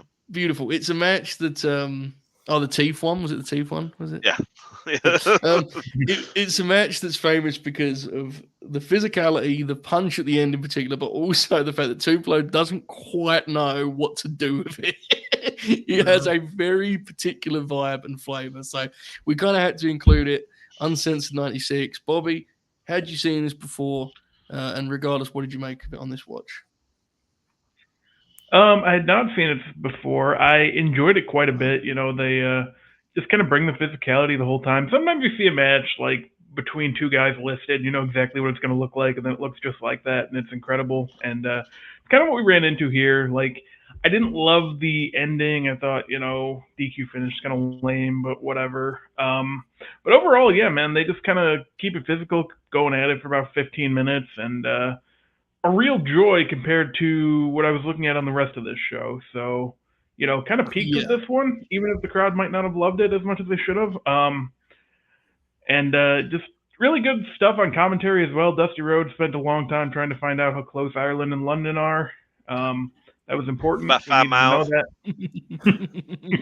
And but yeah, overall, just really enjoyed it. I think they also had better matches, even in WWE than this one. But this was a really good way to kind of set the table for what's to come over the next 10 years, 11 years that they're going to wrestle each other.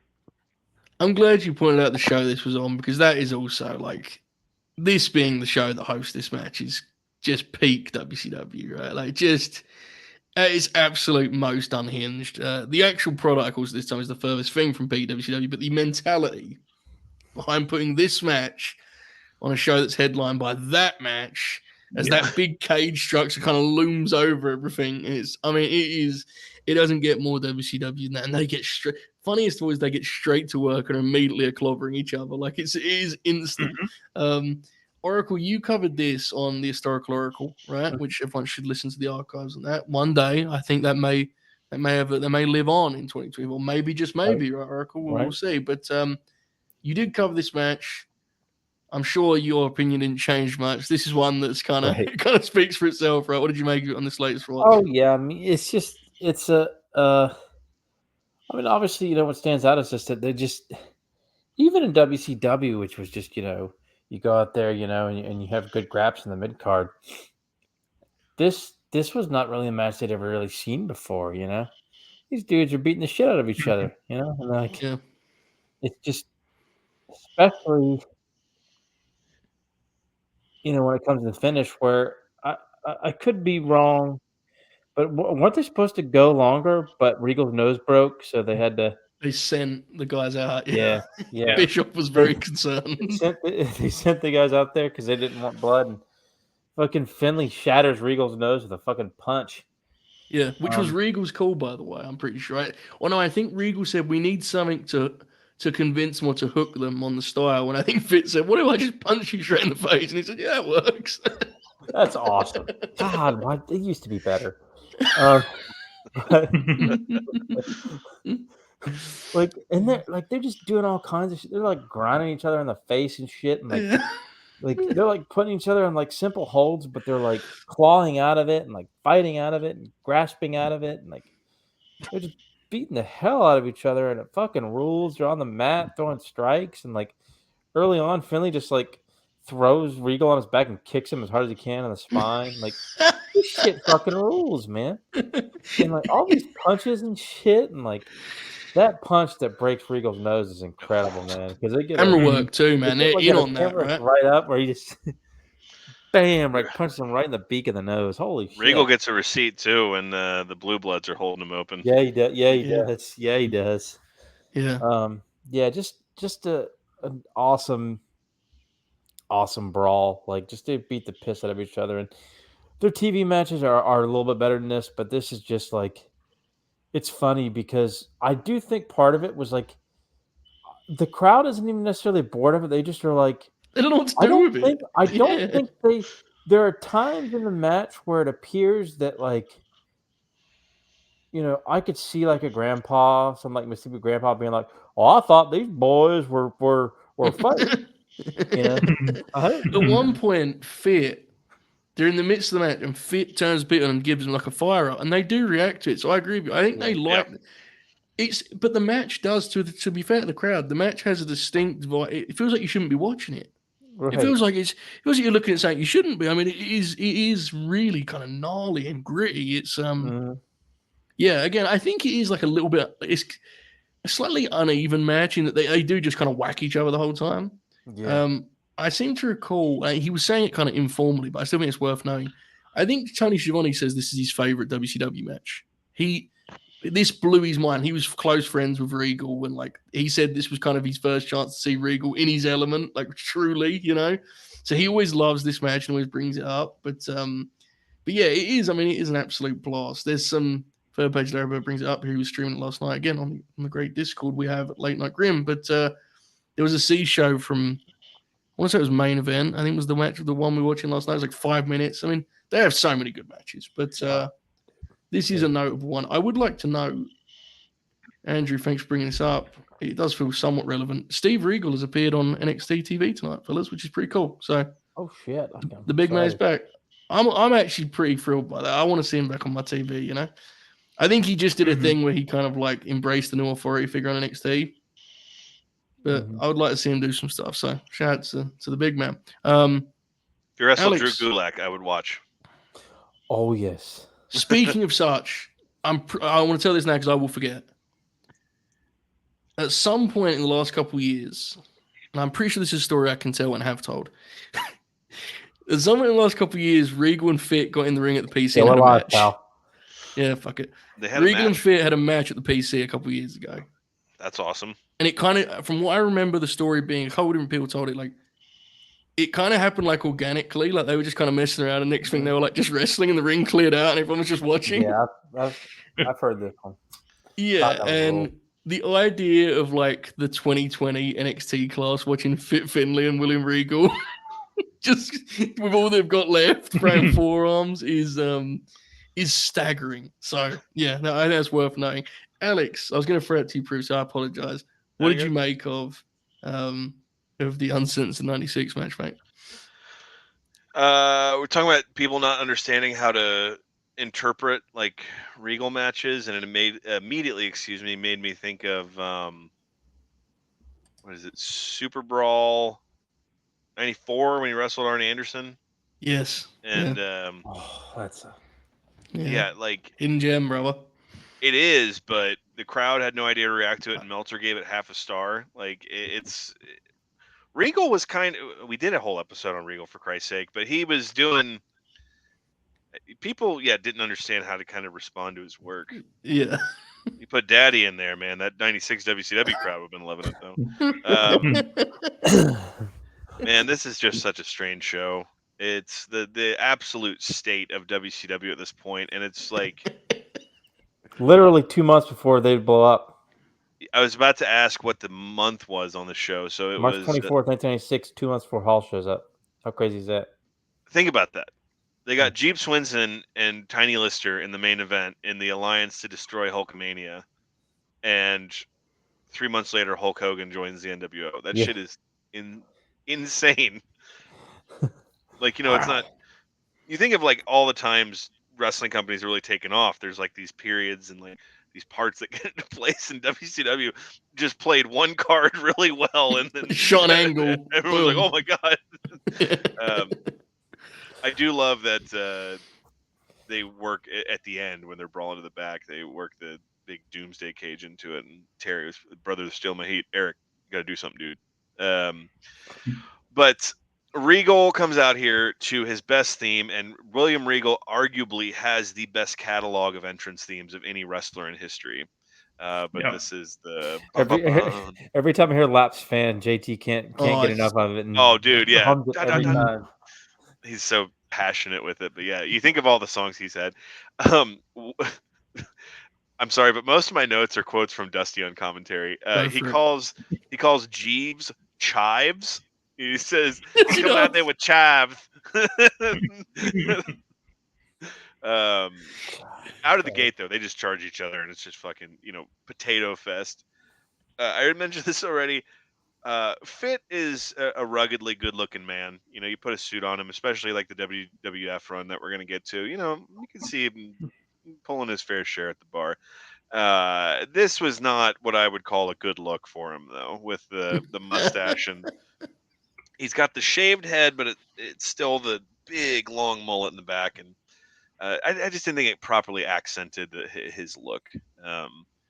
There's a part in this where they start arguing about football because Tony tries to be cultured and says, it's one of those big spine kicks we talked about. He's like, you must have been a football player, and then Heenan goes, soccer, and Shivani goes, that's what I meant. And then he goes, rugby. He just kind of interjects into the conversation. Regal throwing those European uppercuts, a thing of beauty, man. And he has this incredible moment in the match where he works Finlay into the corner, and then he's telling Nick Patrick something's wrong with his gear. So, like, Patrick goes to check it, and then Regal just punts Finlay in the dick. Yeah. and when he falls, he just kind of backs up like I don't know, and then Regal does this like really pompous maneuvering of his arm to bring it up for an elbow, and then he drops it. And I always do this. I remember as a kid watching this era of Regal because he drove me nuts. Like he did his job because I was a little kid, and I was like, God. He would do that thing where he would take his arm and then push the skin up to make it look like he had bigger muscles, and like, just the way he would pose to the camera. It was I could remember myself as a kid watching this version of him and wanting him to get his.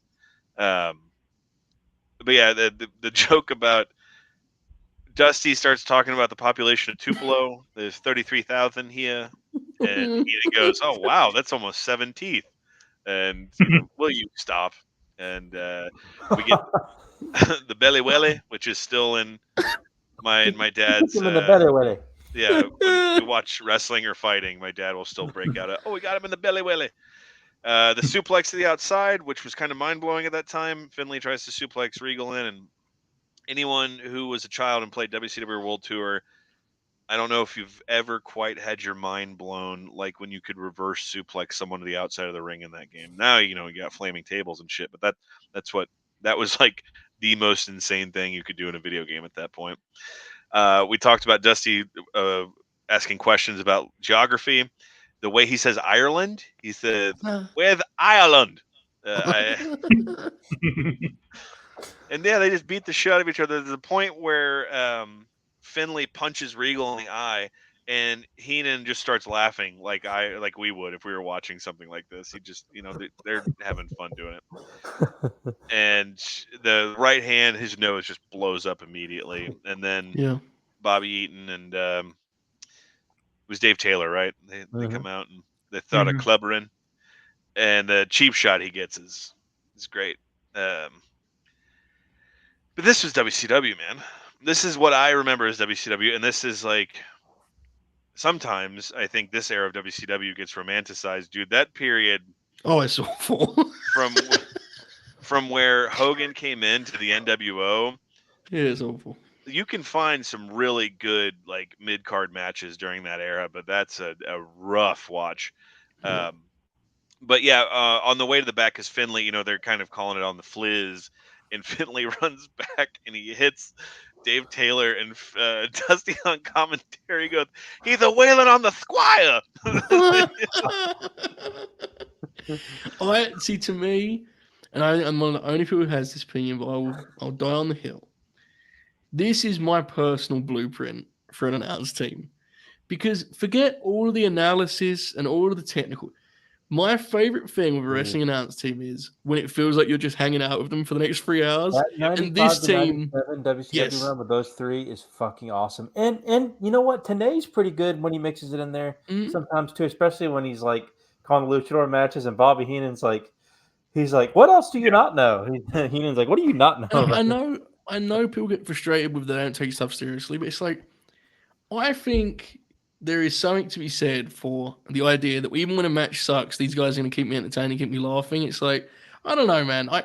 I know they're not in a sort of conventional sense an all-time great announce team, but I will always cherish this team. They're fun to listen to. That's the game, isn't it? Awesome. And man. Yeah, and like Tony, Bobby, and Dusty, and then and like I said, especially when Tanay would do the cruiserweight matches, that was good, because Dusty and Bobby would be like perplexed the shit Tanay was throwing out. Yeah, they have that. The three of them has that all-time moment I always think of when I think of WCW commentary, where Chono's wrestling and Schiavone goes, "Oh, he hit the Mafia kick," and Dusty, "What are you talking about? That ain't got nothing to do with the Mafia, Tony Schiavone." And then Heenan's like, "He kicked him in the face, Schiavone," and they like start just bullying him for knowing the name of the move.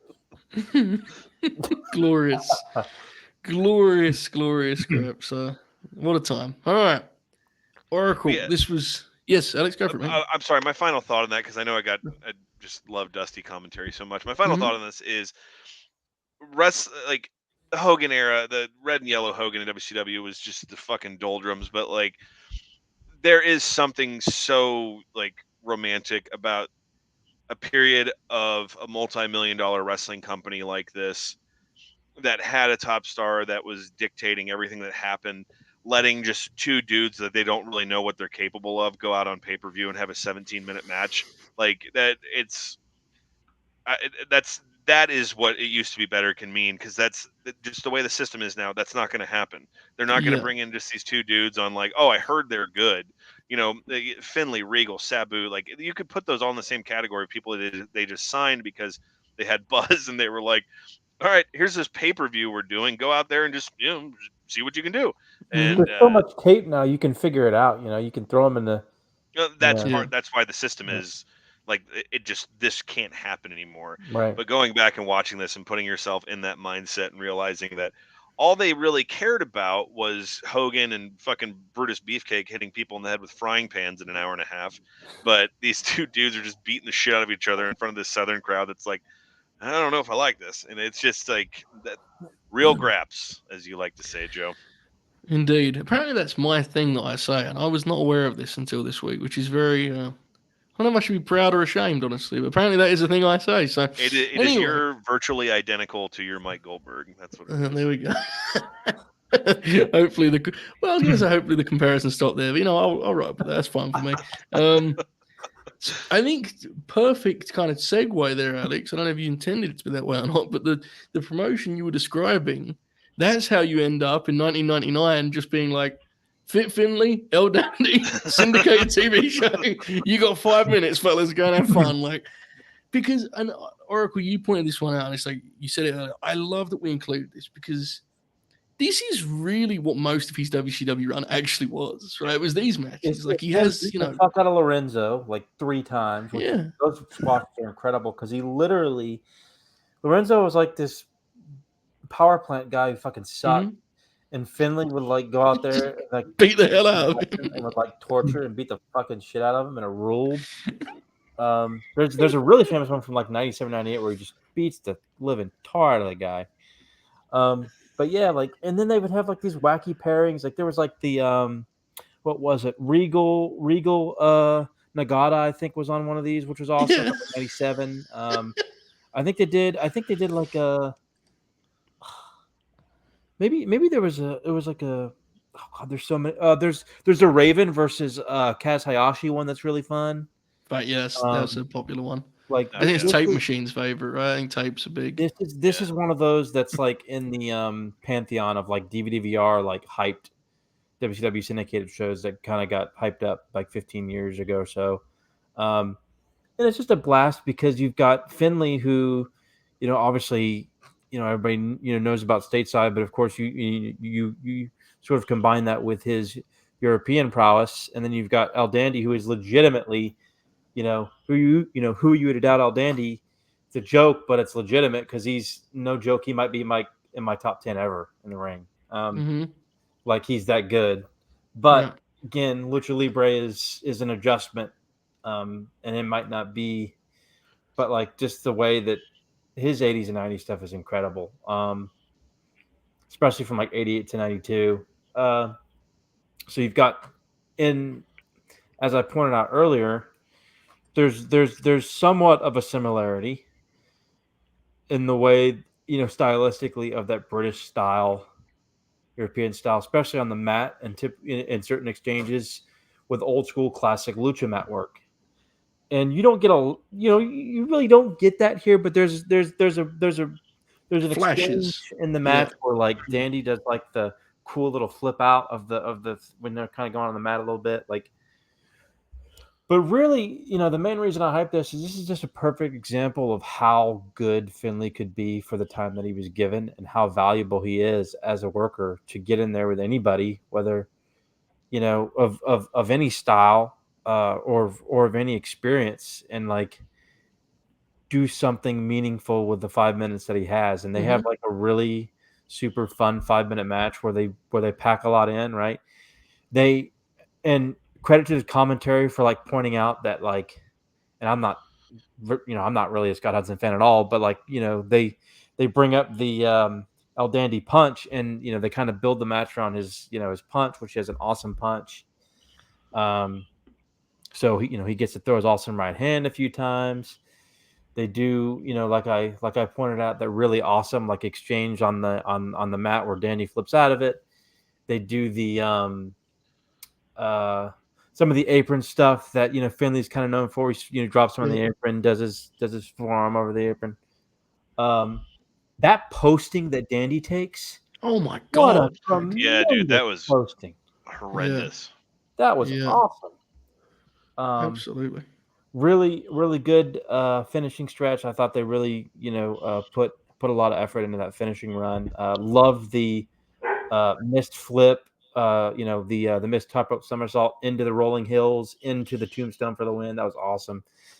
Just a super. Again, this is not like, I mean, forget star ratings. This is just a really fun, like, It's the stuff you want on a 5-minute wrestling match. TV You have show. a syndication, that you Yeah. might, that I wish still existed, because I wish I was 13 or 14 years old instead of 6 years old in 1999, so I could have been a wrestling fan and turned that shit on and like pop for fucking something like this. Just a totally awesome match, just for what it is.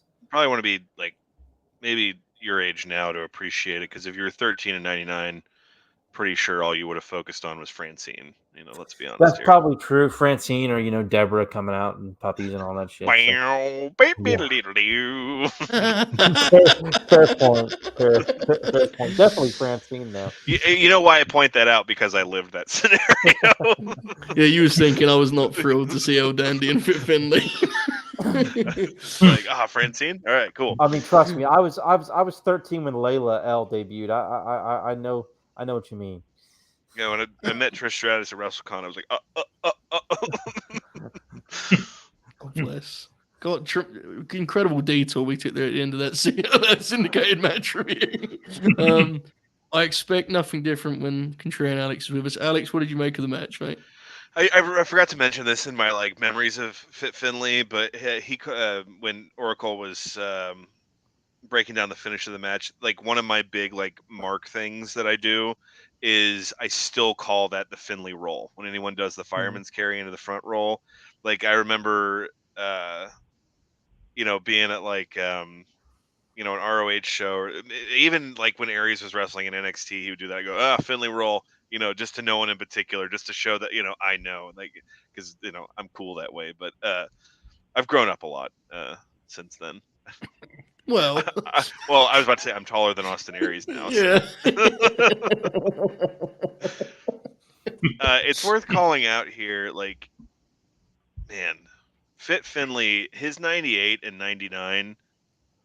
Just real quick here, starting from the beginning of 98. Ming, Goldberg, Jim Powers, Brad Armstrong, Ultimo Dragon, Perry Saturn, Booker T, Scott Steiner, Chavo Jr., Benny, the Renegade, Jim Neidhart, Eddie Guerrero. Jim Neidhart.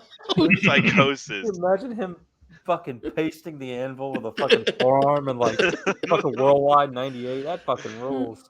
Norman Smiley, Disco Inferno, Barry Darso, the That Norman Barbarian. Smiley match is good if it's the one I'm thinking of.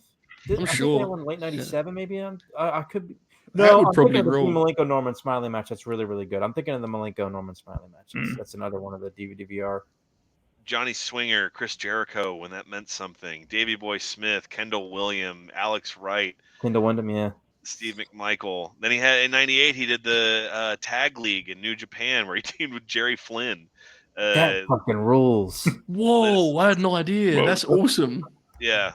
Keiji Muto and Kojima against Dave Finlay and Jerry Flynn. Oh my God! Kazuyuki Fujita and Kendo Kashin against Dave Finlay and Jerry Flynn. Damn, dude! I'm not gonna lie. I kind of want to watch that Kendall Windham match because Kendall Windham was good in 98, 99. Yeah, I need to find that New Japan. Kendall's a good worker. Tenzan and NWO Sting versus Finlay and Jerry Flynn. But, and then it goes on. Scott Norton, Scott Putski, and going into, 99 and 2000 when he did the hardcore shit, which we'll get to kind of as a plug at the end of the segment. But, in 99, I'm just looking through this shit. He's still wrestling Conan, Jim Duggan, Rick Steiner, oh my God. There's a Nitro match with Hack and Fit Finlay that I probably need to track down. But, I just how many Hall of Famers are in that list? The shit he's doing at this time is kind of what I'm talking about too, of one of the biggest problems with wrestling today, and I think AEW is kind of getting better about this now, is we have to.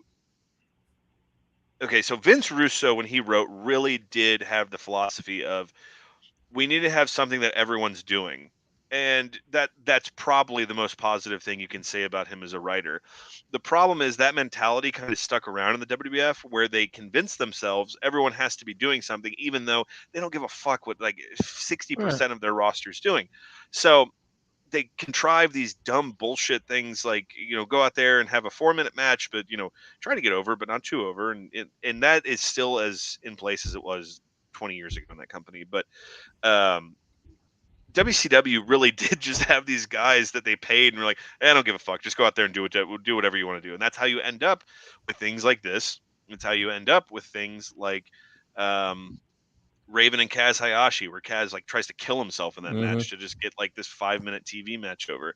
And that's where it comes back to the romanticism of it. What I mean when I said AEW seems to be getting better about this, I don't watch it nearly as much as y'all do, but it does seem as though there was a heavy level of management over everything happening for a while, and now maybe some guys are.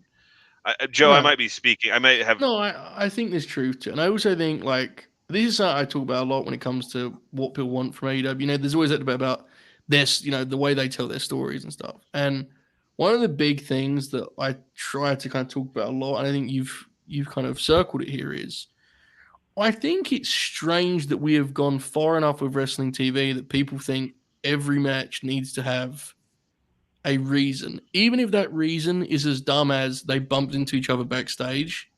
I think that is baffling. Like, I think you should have main angles in your promotion. Obviously, it shouldn't just be like like just match graphics. Obviously, you should be have angles, but there should absolutely, within the framework of your promotion, just be wrestling matches, right? Like, you just run down the list, and it's like, to me, the idea that every match needs to have like a last week on SmackDown, these two people, it's like, and I think AEW is, I think they've been better at that as of late, to your point, Alex. Yeah. Like, I think the start of this year, because it's ultimately, if a wrestling promotion was a real promotion, they would just book matches. That's how real fighting works, dude. Yeah. I remember, now that you mentioned that, when years ago they did that network show in Japan where Finn wrestled Owens, and Brock wrestled Kofi. Those are the only matches they announced. And the main event of that show was like just a house show tag match that had been advertised. People were like, why do they build this up on TV? It's like, is this just a fucking house show that they were doing? It's a match, like, yeah. it's just something to do. And because you guys kind of covered everything on this match, I've kind of taken this discussion in a different way, but it's just like, that's what TV wrestling is these two guys going out there, and that's what makes things interesting. That is why when the Ultimate Warrior was on the rise, he was just beating people on TV, and it got to a point where people were like, I wonder what it'd be like if he wrestled Hulk Hogan. Exactly. And that's Finlay obviously never got to that level, but the idea of it is there still. If Finlay just kept beating everybody, that's for a while how they built up Goldberg's challengers, of just like these people that would run through the opposition on TV, and then they would get there. I did not remember the Saturday night set had made it into 99, so I was just that one of the best sets ever in wrestling. El Dandy, there's always discussion about what a wrestler looks like, and if that's what a wrestler looks like, if that's what I want to define it as, I'm fine with that. Beer gut, some good traps and arms, just the flowing mullet. I fucking love it, dude. And the tights over the navel. That's always like that's a day one for a wrestler for me.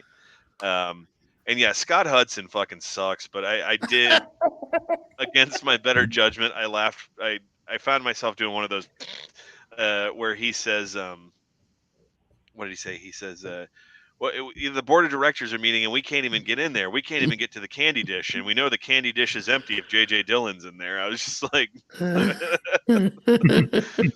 but my last note, and it goes to what we're just talking about here, it just says TV wrestling rules, because that's our buddy, our man Bob made the mistake of tweeting recently and got kind of raked over the coals with the idea of being a Goldberg fan, and matches that are 5 minutes or less cannot be good. And it's just like, that's such a stupid way to look at it, man. Like,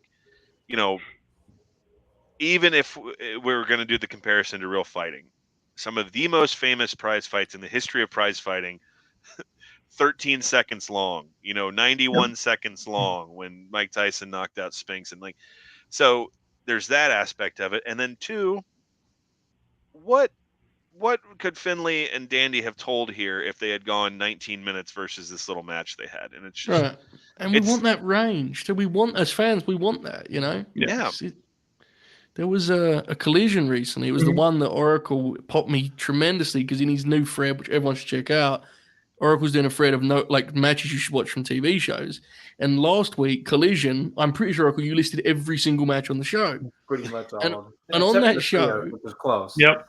Yeah, and on that show, there was the main event was like 25 minutes. And on the same show, there was a Willie Mack Dustin Rhodes match that went 4 minutes. It's like, I can have both of these things. I like this, give me this, give me this range. So yeah, I absolutely agree. I think I'm kind of glad we went in this direction because I was thinking about the same thing of just the, TV wrestling, the opportunities that provides, the ability to do kind of weird, quirky matchups when you have a roster like this. It's cool for sure. This Absolutely. is a staple. This has become a staple of what we do too. The hidden TV match that's less than 6 minutes. Like, we got this, we got Lex and Eddie, Eddie and Bulldog. We're building a catalog here, so this has kind of become part of what we do. Yeah, I messaged Bob recently. What would did Alexa work main event? And we were trying to kick around. But Bob, what did you make of as the second one, folks? El Dandy and Fit Finlay, what did you make of it, mate? Yeah, again, I thought it was really fun for what it was, man. Like, we talked about it a lot on Sunday night when we were watching the Rumble, making minutes matter. And it's kind of what you did here, and this is what you see a lot with Finlay. Like, he was never a top guy, but every time he went in there, he made it impactful. He made it, and you could very easily phone it in on WCW Saturday Night in, late 1999. Who would have cared? But, he didn't. And that really says a lot. Yeah, absolutely. Absolutely. So to kind of put a ball on the WCW run, Fit got hurt doing something with Brian Knobs. I actually It was the Hardcore Junkyard Battle Royal or something, wasn't it? Yeah, and he tore his leg up. 29. Yeah, he messed his leg Joe, up. you don't right? mind? I actually have the Brian Knobs quote pulled up here about it. If you For it. Yeah, sure. He said Hulk Hogan is my best friend. No, he said Fit Finlay's a tough son of a bitch. He's still my good friend. I don't know the date on this interview, but this is because I knew that happened. This is a quote about it. Yeah. I threw him through a table in Tupelo, Mississippi. We went. We thought the table was good. He went through it. He went through it like a cannonball. When he hit it on his back and his butt, he went through it just like a cannonball. He took off. And when I went over to see him, the top part of the table was made with formica, which is like a tile seal to go over it. And it almost cut his leg off. It was the worst I ever saw. I stopped right there. I took my Nasty Boy shirt off and put it around him because he was bleeding. I called for the medics. I didn't really care that the match was still going on at the time. He went and lost all nerves in his foot and everything. He had to wear a brace for a long time, believe it or not. He's one of the toughest guys I know. I can hear Knob just like breathing heavily in between every sentence of this. He went to the emergency room and he didn't want no pain medicine, no nothing. Just do what they had to do. They had to sew the stuff up, and after that, he had to wear the boot. He was out of wrestling a bit, and then built himself back up. Came back. Now he's got feeling back in his foot and everything. He's one tough son of a bitch. Those are some brutal matches we had. He's the real deal. He was over in Ireland back in the day. He was a soldier in the army over there and everything. He's the real deal, a real tough guy. He's a pain-free guy. You can't hurt him. When he hits you, you know that you've been hit. Just an unbelievably unhinged quote from Brian Knobs about, but I can hear him saying that in a Nasty Boys promo voice. It's amazing. While we're doing quotes about Fit, I took my Nasty Boy shirt off. I wrapped it around his leg. He feels no pain, nothing. When Fit, I believe, he said he worked with Randy Savage once. Of course, Grin Grappler, alumnus of Randy Savage. Go check that episode out. One of my favorites. And he said that Randy said to him afterwards he's had barroom brawls that hurt less than wrestling Fit Finlay. And kind of lovingly, but it just popped me. But jokes aside, if Brian Knobs says you're tough, the Nasty Boys are notorious for being, What's interesting is that so the story always has been, and I'm not saying it's not true. It's just as interesting. It was always been that was why he was out for those years in between that and his WWE comeback. But he wrestled Mhm. a handful of matches while he was waiting for it to get a job with WWE. It's like after WCW went down, he went to Europe and wrestled a few matches. So like I'm intrigued as to like what the recovery was because he had to, even though they bought the company, he was not like just given a job like straight away. They actually interviewed him for the position, and he had to like earn the role of an agent. So Well, I don't know. It you was know, interesting. considering the I remember when my brother Drew punched through a van headlight. Um, he kind of had a similar injury with his like he lost some feeling in his hand and stuff, and he was able to do sports like a year later, but it took him like Right. it sounds like a somewhat similar injury, Yeah. like with Fitz's leg. You can But sometimes see in his WWE run, which obviously is incredible. You can sometimes see Fitz fail him sometimes. You can see it, and like it's just incredible. Obviously, his style was such that he could adjust. But before we get into the WWE run, kind of shout outs for the WCW part of his career, fellas. Any other matches we'd like to call out? We've mentioned a bunch kind of in passing, but what do you reckon, boys? Any jump out? Wrestled Brett. Not the greatest Sure match you'll did. ever see, but he had a match with Brett on Nitro. And the Booker and Benny matches from '98. him wrestling Barbarian is my shit, and they had matches on Nitro, Thunder, and Worldwide, I think. The match I sent y'all when he came back from his leg injury when he was teaming with Knobs and they wrestled Disorderly Conduct. That ruled. The Goldberg match is awesome. Yeah. Yeah. How was the Uh, matches with Alex Wright? Do we know? I don't think I've seen those. Wasn't I that the can't thing? remember He seeing. got good matches out of Alex Wright. I might be thinking of someone else, but I think that was, if I remember Yeah, correctly. Not sure. Not too sure. Yeah, the Benoit. I mean, he had a bunch with Benoit, right? I mean, it goes without saying. We mentioned the Regal series. It's very much the kind of run where it's like if you see Fit Finlay versus, you're probably gonna have a good time. You're probably not gonna be sitting there for Those too guys were long, like you know. anybody. Like I mean, like we were all like just like losing our minds of our Sandman match from Nitro. Like Yeah, because you it's could, like I mean, because 'cause he think has a about it. distinct It's like style and it's Pac, interesting, you like know. that dude don't fucking work. He just throws shit. He's Yeah, drunk out there throwing punches and shit. And it's Just- He's it's a dope exactly addict, as Lawler would call him. exactly what Joe just said too. Is I don't think Finley had a match in WCW that went over 20 minutes, especially one on TV. So right. pretty much any of those you see with like a name, it's not going to be a waste of your time to sit down and watch it.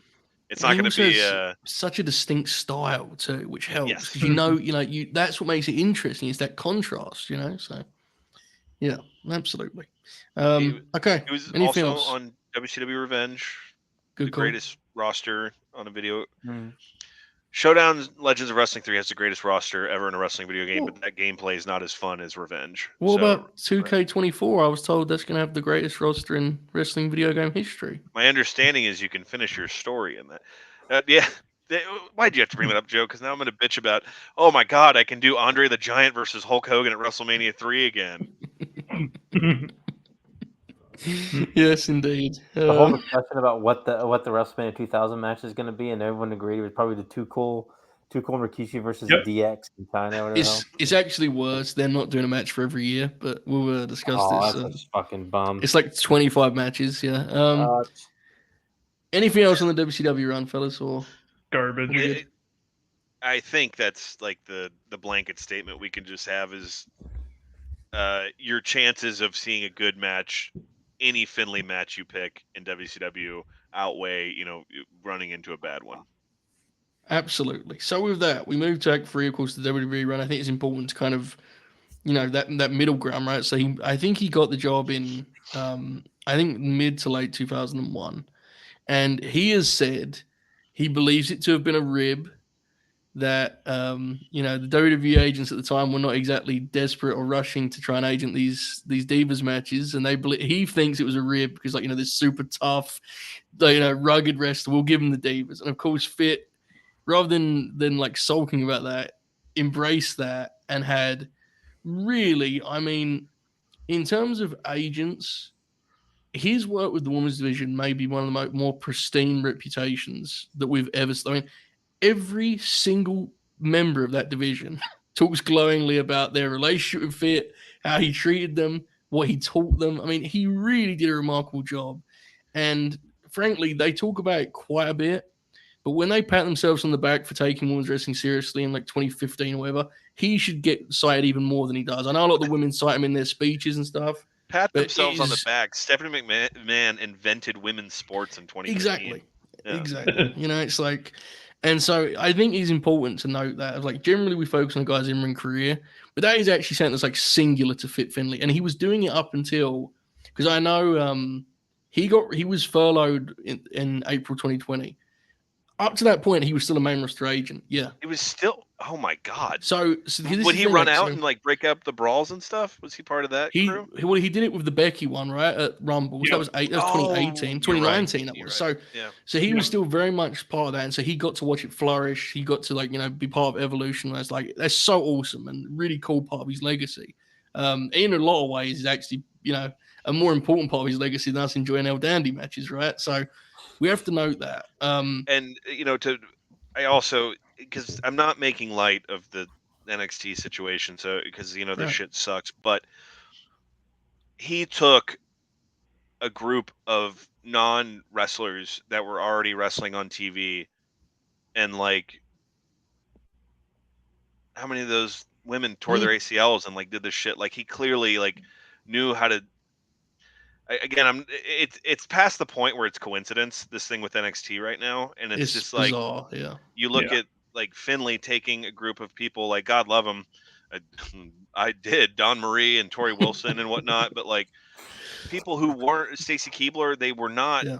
They were literally just, they were brought on because they were like supermodels, and it was like, all right, Yeah. now you're gonna wrestle. And Finlay took that, and to your point, you know, that's a admirable thing. Even if it was a rib, he shoved it up their ass in terms of like, yeah, I actually did good work with this. Trish became like an amazing wrestler, and you know, it's Yep. They would get mad. Remember, they said on like the documentaries they would get mad at Finlay for like telling him to do this shit. to have Yeah, he good was- matches. They look too good, you know. There's a great Confidential did a little piece about it, right? There's you can Yeah. watch that. You can actually see him training. I mean, it's Mhm. a really cool dynamic. To kind of complete, like, 'cause so he got furloughed in April 2020, and then he got brought back at the end of that year as an NXT coach. So now he's there hilariously. So what changed? I don't know. I'm sure he's being overseen by Matt Bloom and the high chancellors of development at NXT. But I did want to note that, Alex, before someone immediately DM'd you and said, he's there now, you piece of shit. So it was worth noting. Okay. Okay, yeah, but also there's a 1,000 people right now telling them what to do. Of yeah. course, of course. I just, you know, it's if anything, it's kind of, yeah, it tells a different tale. I'll put it that way. The idea that he was just doing that, like, before Raw, he was just kind of helping them out, and, you know, Yeah. he made the most of what he was given. Let me show you something Big Daddy told me. Indeed, he worked 2 house shows in 2004. He worked one in Glasgow, I believe, and then one in Belfast, I want to say. And basically, he made a pitch of, I can not only coach these guys, but I can do it inside the ropes and be a player coach. And that was the suggestion. I think Arn Anderson supposedly was a big part of kind of, you know, encouraging Vince to take him up on that idea. The roster was in an interesting place, right? There was a lot of guys who needed that help.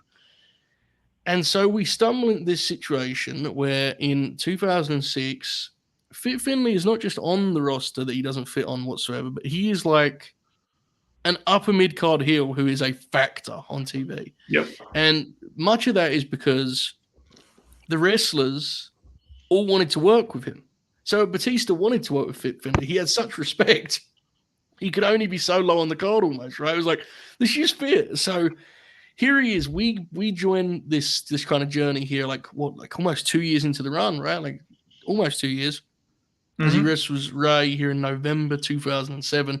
They worked often in 2006, had a program in 2006, and this is like kind of just a match for match's sake on the build to Survivor Series. It seemed like it didn't seem like there was. Am I wrong, Oracle? Because their feud was 2006, right? No, this is like the end of their feud. This is their Yeah. When was the They stretch did up? have matches in 06. Got ya. Okay. But So when was the stretch their match? program? month Like before. With stretcher match and stuff. Yeah, that's 07. Got ya. That was just a few weeks before this. Yeah, this is like the Okay, last wonderful. match So we had. there you go. So that explains why they Yeah. had time. I was kind of confused by that because it's in the Mhm. lead Survivor Series. Okay, so they have a lot of time here, and their chemistry is honestly, I mean, it's not surprising, but it's so natural, right? I mean, these guys are just a perfect fit for one another. Yeah, they almost have like 20 minutes. This is MMA gloves, Ray, which is like was kind of jarring, and they have quite the TV match. I mean, JBL kind of gets engrossed by this along the way. You can tell. Alex, you mentioned this is kind of an era that you're not super familiar with, right? So here it is, Ray Mysterio and Fit Finlay going 18 minutes on SmackDown in the middle. What did you make of this? So, being unfamiliar with it, was Vicky Guerrero the GM at this point? This Nice. was right. So Vicky was the interim GM. They did an Yeah. angle in September of 07 where remember Teddy Long had the wedding with Crystal and he got a heart attack or whatever. I don't, but Or okay. something. Yeah. Mhm. And Vicky Guerrero was his assistant, and then she kind of took over. This is like right before she like totally because like they do the angle at Survivor Series where Taker and Batista end their feud in Hell in a Cell, and Edge comes out after the match and like I think I he do like remember cost that. Taker, Yeah. I think he cost Taker the match, and this Yep. kind of leads into the Triple Threat Armageddon where Edge wins the belt back, and Vicky becomes like the lead heel basically with Edge as her like kowtow husband or whatever. Anyway, the reason I ask is because the thumbnail, when I was scrolling on Peacock, the thumbnail, like the scroll thing, it made it look like Finlay was coming out, and I clicked it, and then it was Vicky Guerrero in like an office, and there was a framed picture behind her of Condoleezza Rice, and then one of Oprah, and I was like, "What the fuck is going on?" Like that really. Outstanding. It 2000. was God bless. it was to set up a CM Punk Jamie Noble match later in the night, which I honestly might have to revisit, but. I like we started in 1984 with fucking Finlay with the chin strap beard and mustache and doing World of Sports shit, and now we're deep in Vince McMahon, Kevin Dunn, WWF is ruling the world era. But I just love his barrel chest and just stout old man, and like his facial expressions here and the selling is way more like old man of. He almost kind of overreacts to some things. There's a part where Ray like boots him in the gut, and he's like an old man. If you stepped on his foot at the supermarket, might oversell something. And I thought that was great. But in the beginning, I love Finlay talking shit because Finlay's always such a bruiser. But there's a part where Ray's down and he's kind of like squatting down right next to his head, and he's like, "How you like that? How do you like that?" And kind of just like paintbrushing him. I'm like, "All right, that's cool." European uppercuts are still there. At this point, he had fully incorporated it. We saw it. No, he doesn't in the JBL match, but he's fully incorporated the John Tenta, Yes. the splash, the butt drop, which we now know that our boy Gunther does, which keeping the legacy alive.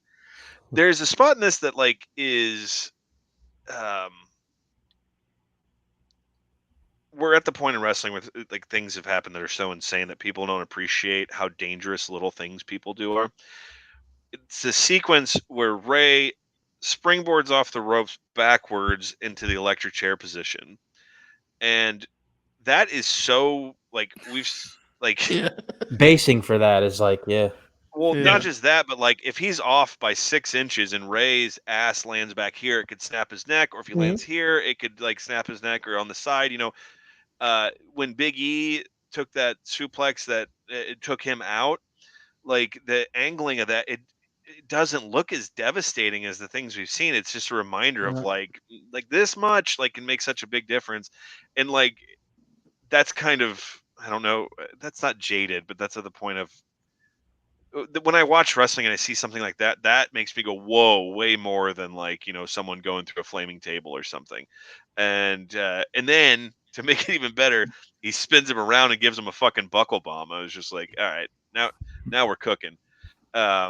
Honestly, the matches that between this and then also when matches that people recommend from this era of Ray, they honestly vary with me as far as like how much I enjoy it. But when he's in there with the Bruiser, that is when Ray shines. You know, the big man, little man, and Finlay is by no means the Undertaker, but Finlay also. I remember he did the timeline for kayfabe commentaries, where I think he did 06, and He did, yeah.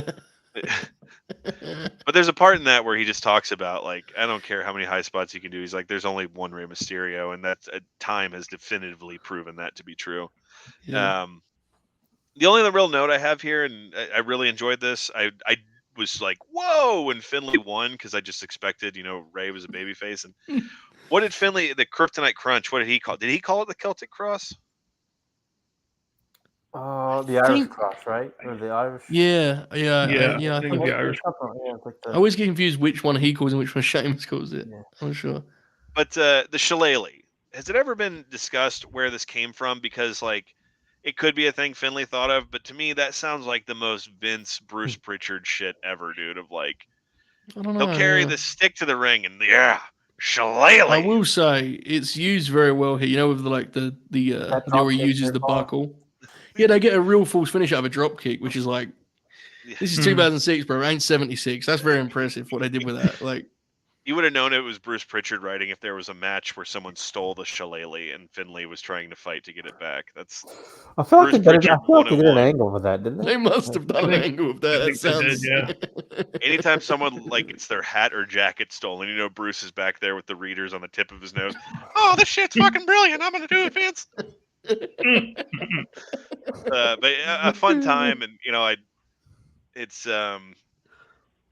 becoming now and then this period of WWF are like my blind spots of good TV matches. So it pops me going back and watching this.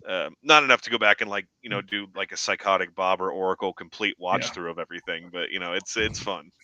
That's for the best. It's not all that good. Yeah. Very somber delivery on that, You're almost done with that project, though, aren't you? Aren't you into like 08 now? You're like 08, yeah. So it's probably wrapping up soon. Is that even Ruthless Aggression at that point? Like, when does it end? I don't think so, technically. I mean, I have a theory. Okay, this is my personal opinion, really quick. Just I know a random aside. Mm-hmm. Ruthless Aggression is from the original brand split until ECW, the third brand starts, and then it's the tri-brand era from that point until the tri-brand until NXT starts, like early PG, and then Ruthless Aggression goes from the brand split to when it went PG and blading was done. Yeah, okay. What about the tri-brand era, bro? I've never heard that before. Fucking Devin he's sounding like a car salesman over here. We got the best deals in the tri-brand area. I don't disagree with you, Alex, but I think there's a noted difference between, even though I know it didn't really have much value, there's a difference between when ECW was there and when it wasn't. That's all. Yeah, I think it's a noticeable difference. Yeah. And you could be right. Again, they gave it 6 weeks of hell, and then it was just like, all right, we're making this the developmental league on TV now. Indeed. Well, Bob is the expert of the era, the tri-brand era. What did you think of this, mate? Yeah, I thought it was really good. I loved their whole feud. Like I said, SmackDown at this point wasn't great. Throughout 2007, you had Batista hurt, you had Edge hurt, you had Undertaker hurt. These guys kind of stepped up. Otherwise, it was just Chuck Palumbo and Kenny Dykstra wrestling every week. And yeah, I mean, this is obviously a lot better than that. What's the problem? Big fan of Finlay busting out the buckle bomb, like Alex said. The finish is great. Ray just getting the West Coast pop countered into the Celtic Cross, and Finlay just beats him with that laptop after, man. It was intense. Yeah. And again, it was after a stretcher match. It's kind of weird. It's kind of weird the order they did him in, because I'm pretty sure Ray won the stretcher match. He did. And then Finlay just came back and won this, and that was the end of the feud.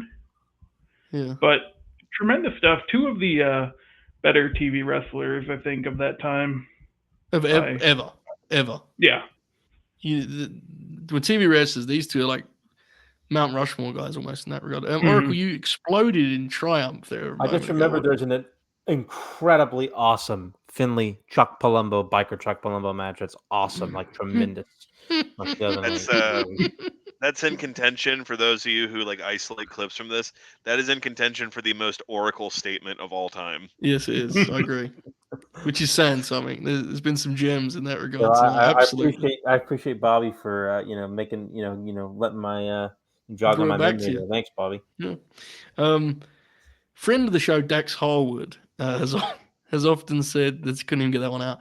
Has often said that he believes Fit Finlay to be the greatest working heel of all time inside those ropes. The intricacies of being a belt to belt heel, and I think this match actually showcases that better than any other we did. The way we haven't discussed this enough tonight, the way that Fit carries himself when he's preparing to lock up, the slight chinks in his armor, the hints of cowardice that accompany the spite, like the kind of, and Alex mentioned that cell he has here. It is just so wonderful. And what's especially great about their dynamic here is Ray, at this point in the game, especially, is able to get physical with it. And he's able to whack him a few times. At one point, Michael Cole has that line, right? About like, yeah, Ray can brawl with anyone, and then he gets clobbered and JBL victory laps. Oh yeah, what I like about it is Ray doesn't do that, but Ray throws some good forearms here, and Michael Cole says that line right after Ray throws this knee, this running knee in Finley's head, and Finley just gets right back up and fucking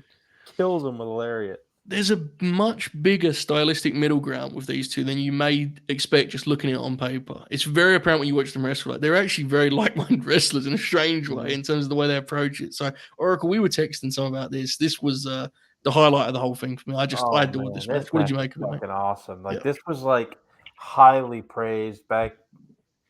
This is a match that was really, really praised back when it aired. And just probably 6 to 9 months before I got on message boards. So I remember hopping on the message board in 08, 09, and this was a match that was always, in terms of modern stuff, was brought up as a really, really TV banger. And man, they just Finley starts working the back, and this is a Finley podcast, and obviously he's tremendous in this. He's slugging Ray and working the back and putting in Boston crabs and finding when he gets him in the Boston crab, finds a really unique way to kind of roll over and almost awesome. But Ray starts this. Ray's selling is just so brilliant. it's great. Yeah. Ray knows that he still needs to do his high flying Ray offense. But he also is self-aware and such a good and smart enough worker to know he has to sell. So he does this really labored sort of rope running and in his movements, he's limping around, he's selling his back so well, but he's not overdoing it, Right. And I get some people really appreciate when Shawn Michaels will overdo it. I don't. Sometimes it works, sometimes I think it's bad. But here, it's not necessarily that it's subtle. He's obviously selling, but he does it in a very believable way, and it's it ends up costing him the match, but it also shows that Finley's back work also won him the match because Ray's over here labored, running the ropes and kind of limping around, and that finish, just the timing of it, the timing these two have with one another is great. The timing of that where he right as Ray gets up, because he hits a great 619, really clips. Yeah, Finley eats it, right? And then, dude, that's honestly, that might be the second stiffest 619 I've ever seen, Oracle. Yeah, you couldn't help yourself, could you? Couldn't help yourself. Couldn't do it.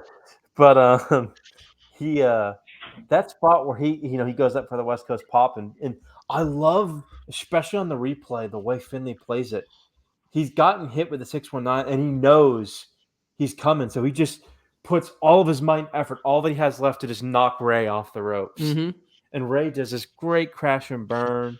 Yeah, not like a ooh, he just falls like a bag of shit. It's tremendous. Awesome. Great finish. The post match is, Bit fucking kills him with that laptop. He fucking wallops him with it. But just awesome stuff, man. And of course I love when Ray gets ragdolled. Even though Finley's not as big as some of the other guys have done it, nothing beats Big Show swinging him like a baseball bat in the stretcher at Backlash 03. Yeah.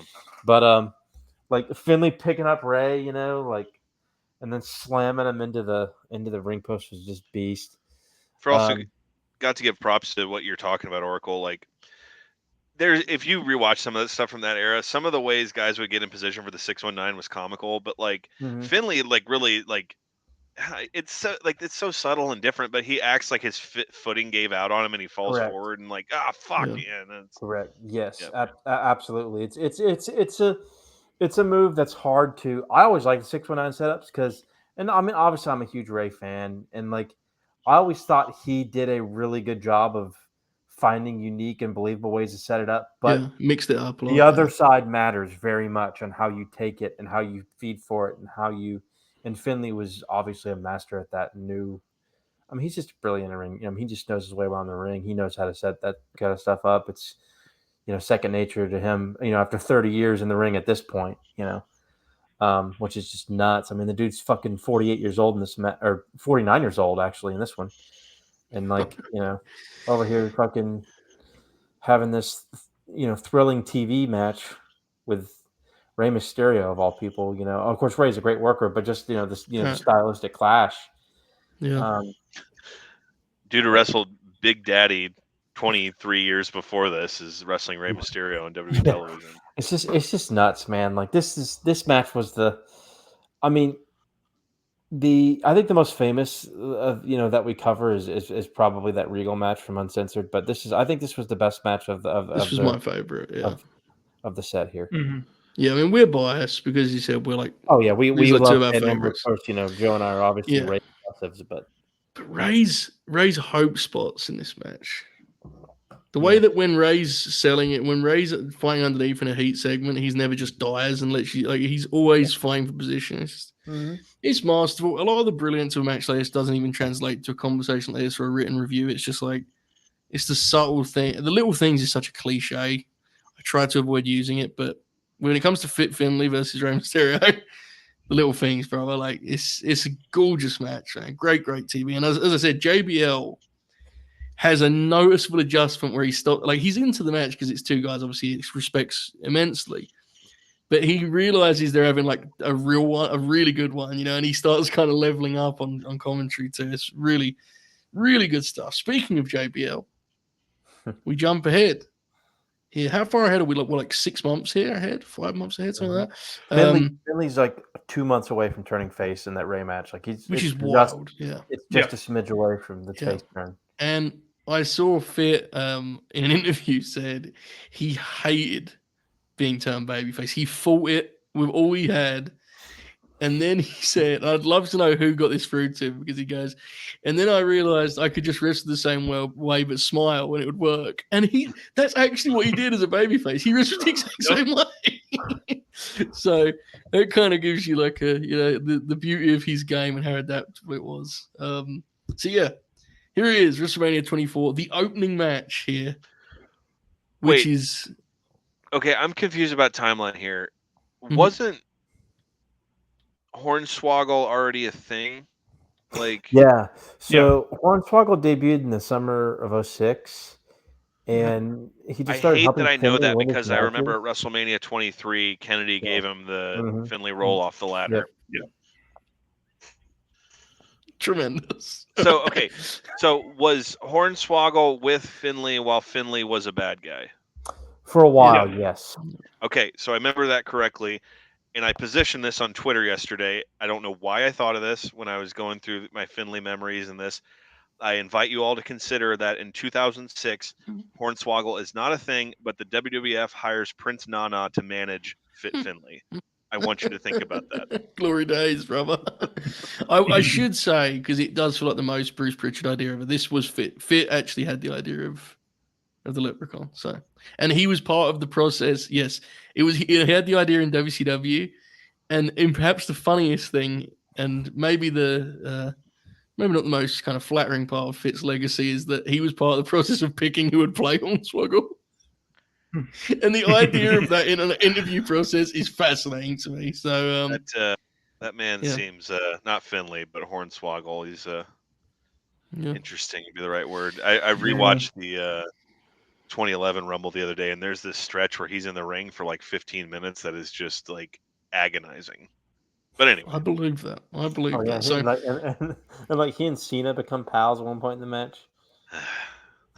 all for Del Rio to win, baby. Yeah. Belfast Brawl, WrestleMania 24 opener. The pre-match video package captures this one rather well as JBL reveals to Vince 2 packages. that Finlay is actually Hornswoggle's father, not him.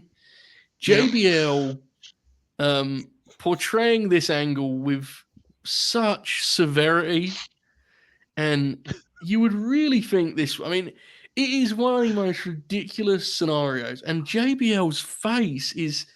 I mean, the It's anguish. so funny when you like He's does that so villain face you know what I'm talking about? yeah. Like, Oh, I know exactly what he's saying. He's so funny. So funny. Everything about him is fun. Like when he came back with that Corbin run, like Oracle and I are the only two people who find him this funny. But every time he was on screen, it was like, oh my fucking god, he's dude, back. like You know? I love like going back and watching like old clips of the because like when we had the recession in 08, 09, and they had the Shawn Michaels gimmick where like Yes. Shawn like needed to work for JBL. Like I like watching go back to this segment. And, like JBL's face and like promos he cuts are unbelievably funny. He's And just like this Shawn something. Michaels is a terrible actor too, so like Shawn's face is hilarious. The whole storyline is awful, but it's like so funny to watch. Yeah. So, and again, just to get it straight here, the sun thing was the second. Okay. That was the detour, right? The second go, I think. Yeah, because Kennedy was going to be the guy that killed Vince, and then so they came up with something, which is hilarious now. But he was going to be Vince's son. Yeah. And then did he get fired or injured? Why? He got suspended with all the other. That's right. Yeah, that's right. He got PED suspension. Yeah, that's right. Oh God, yeah. This is just right after that. Someone always calls that out. Or someone will always call it out about like of all the people that Carlito, everyone else they've always brought back. That dude's never had a invite to come back to the party. No. And okay, so Hornswoggle's his son because that's what the funniest way to get out of it. I guess. Yeah. I mean, yeah. It's Jim Ross is like attempt to convey this as a serious matter is otherworldly. 08 and Jim is still the man here. Like just an incredible WrestleMania showing for Jim. I will say, even with Hornswoggle next to him, ensuring that he fits into the cartoon world of WWE, it is surreal to see Fit Finlay walk on that stage as an opening match. Like that is actually crazy to think about. Like he's 50 years old. He's a world of sport professional wrestling veteran, and he's walking out to lead the way into WrestleMania. Like, and boy, do they lead them into this WrestleMania. Oh yeah. This match is one of the most underrated WrestleMania matches ever. Brother, this is never talked about. It's insane. Finlay does a dive into a trash can shot like a wrestler we've talked about a lot tonight would often do. He's 50. Fair. Hornswoggle is there, and JBL has like two different interactions with Hornswoggle that are both funny. God. Both funny. This is an absolute hidden gem. The fact this isn't brought up regularly is a disgrace, and we need to do better as people. This is glory. This is incredible. I love it so much. Bob, WrestleMania 24, JBL, Fit Finlay. Tell him I'm right, because I know I am. No, you are for sure. It's an incredible way to start the show. It's an underrated show in general that I don't think a lot of people talk about as they should. But like, and they only get like 8 minutes too. But they again make the most of it and just beat the shit out of each other with a trash can.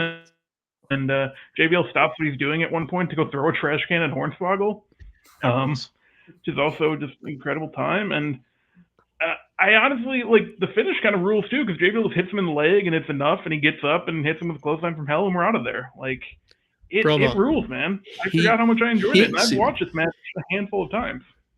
Hits him with the clothesline from hell is not a good enough description for what. Yeah, I mean Finlay gets JBL with one earlier in the match that looked like it hurt as well. So.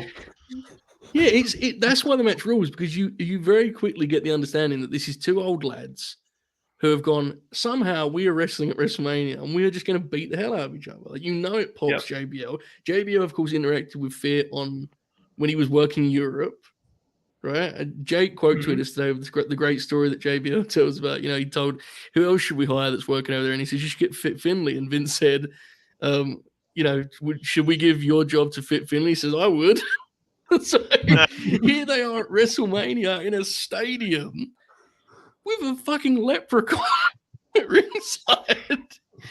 Yep. This is what dreams are made of, Contrarian Alex. This is outrageous. I don't know. What did you think, mate? Fair enough. Am I dreaming? He wore the Mad Max jacket at a WrestleMania again, didn't he? Didn't he come out wearing that at one point? He did it when... Was it WrestleMania 25, Money in the Bank? Yeah, it was one of the Money in the Bank. Yeah, I think it was that one. It was the second Money. Yeah. He was... the 2 years prior to this, he had been in the Money in the Bank. The 22 one has, like, all things considered, an insane lineup. It's like Finlay, RVD, Lashley, Flair. Ric Flair. Yeah. Very serious. All right, so got to get this out of the way. It's the first WrestleMania that was broadcast in HD. It was also the first WWE Blu-ray release was this. And I don't know why I remember this, but one of the things that the forums were fixated on at the time was the Times Square ad had so many nude men in it that they had to airbrush the nipples out of it. Like it was it was Orton, Cena, and Triple H, Edge, Taker, and then Big Show and Mayweather. But it's just like a row of nude men because it's all the waist up. And so I don't know why, but I remember people were talking about the nipples were airbrushed out of it as to make it less sexual, I guess. I have an extremely fond memory of this WrestleMania, like just a personal sentimental attachment to it that would have no bearing on anything that we're talking about here, but I always enjoy revisiting it. It also has one of my favorite stories, and I've talked to people that were there of, the fact that shithole has had 2 WrestleManias, and I've been to one of them, so I can confirm that place is a dump. And Oracle, you were at 33 also, right? Mm-hmm. And that was when it was renovated, and it was still a fucking dump. Like, so I can't imagine what this was like. But it was hot that day before. Remember how hot it was the day before? Oh, dude, yeah, it was going. That is the most tired I've ever been in my life. We did spring break that Thursday night at midnight, and got back to the hotel at 4:30, and we were at Magic Kingdom by 9:30.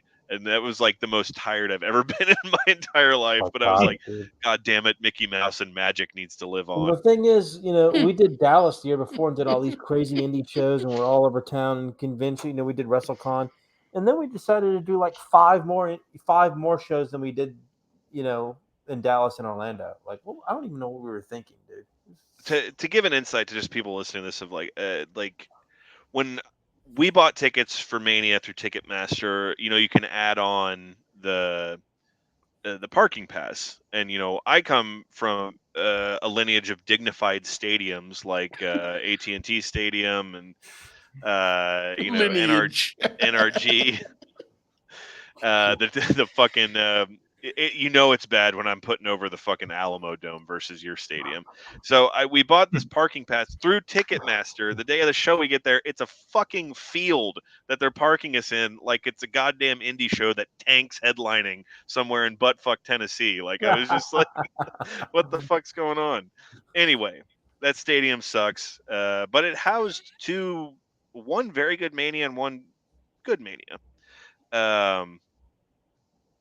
This Mania also, the whole reason I was starting my favorite Mania story is Lillian Garcia came out and said, all right, we're going to go live on the air in 10 minutes.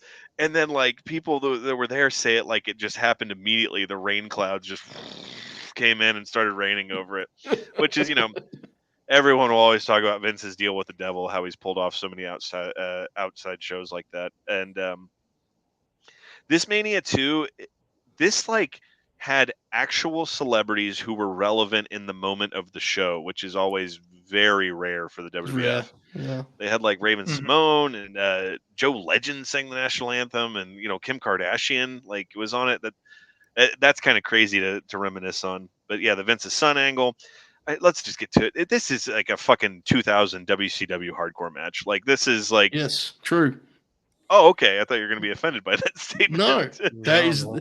that's why it rules, because it's at WrestleMania. It's like Terry Funk and Norman Smiley, like the Yeah. one good Okay. match from Yes. 2000 Nitro. Or Trash something. can lids, the works, Yeah. brother. Okay. I misunderstood your tone, Joe. I thought you were saying like this is in the pantheon of like Cactus and Triple H at Royal Rumble 2000, great like street fight matches. This is when in 2000 WWF and WCW were like, we need to do matches like ECW does, and that they just think it's like hitting people in the head with shit, which, you know, there's a little bit of truth to that.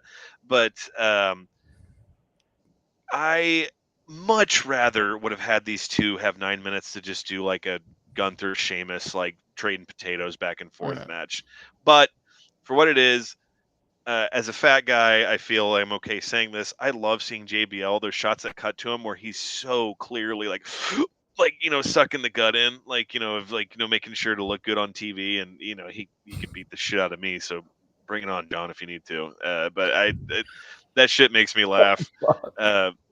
But when Imagine Finn, Contrarian taking a fucking clothesline from hell. I would see stars the rest of my life, but I as long as one of y'all were filming it, I'd do it for the, you know, to pop the boys. The suicide dive into the lid spot is amazing. I just have a hell yeah in my notes written for that. There's JBL's, like, for what little there is to this, his selling is really good. He has that awesome, like, he got stung by a bug cell when Hornswoggle hits him, because you know how his mind operates. He's not going to really sell like that hurt him, that this Yeah. guy hit him, and when he hits him, he's like, ah, fuck, and then he turns around, and I think he pie faces him or boots him or something. It's on the outside. I think he backhands him, and then Yeah. Finlay comes out, and Finlay throws JBL back in the ring, and Finlay goes to get the ring, but then he goes, oh, you okay? And then he goes back in the ring. I did pop huge. He gave JBL a Finlay roll. I was not expecting that. That was very cool. I think this is the weakest of the matches we've done. I mean that genuinely. But for what it is, it's fun, and it's, even if I disliked it, I would say it's worth it for the immortal moment that is now in GIF form of JBL hurling a trash can at Hornswoggle. The key with this match is the Minoru Suzuki rule, which is that if any other wrestlers did this, it would actually be very uninteresting. But in fact, this is JBL and Fit Finlay. Fair enough. And there is a novelty to that. It's conceptually, it is exactly as you described. But seeing Fit Finlay do plunder at a big time stadium at the age of 50, I don't know, man. There's some magic to it, Oracle. There's a magic to it. And if nothing else, you have that spot that we've mentioned a few times with the dive. So, Oracle, what did you make of this on revisit? Oh mate? yeah, I've always been a big fan of this one. Like there's some new things I've noticed, like when they start like tumbling around at first when they're brawling, Finley's like legit punching JBL in the head, Yes. and like, oh shit, he's punching him, you know. And of course, that trash can spot where JBL just like stops mid swing at Finley and just fucking darts the damn thing right at Hornswoggle's head. It's crazy. It's the haunts are my bad. Yes. Sorry, Yeah. trash can spot is but yes, that is a Oh classic. yeah, and then of course, obviously, the dive is just, you know, that's Mum. that's the famous spot of the match. But Great in different ways. yes, absolutely. And just that clothesline from hell was just, I mean, my God, jeez, Sure, man. Good lord. that dude.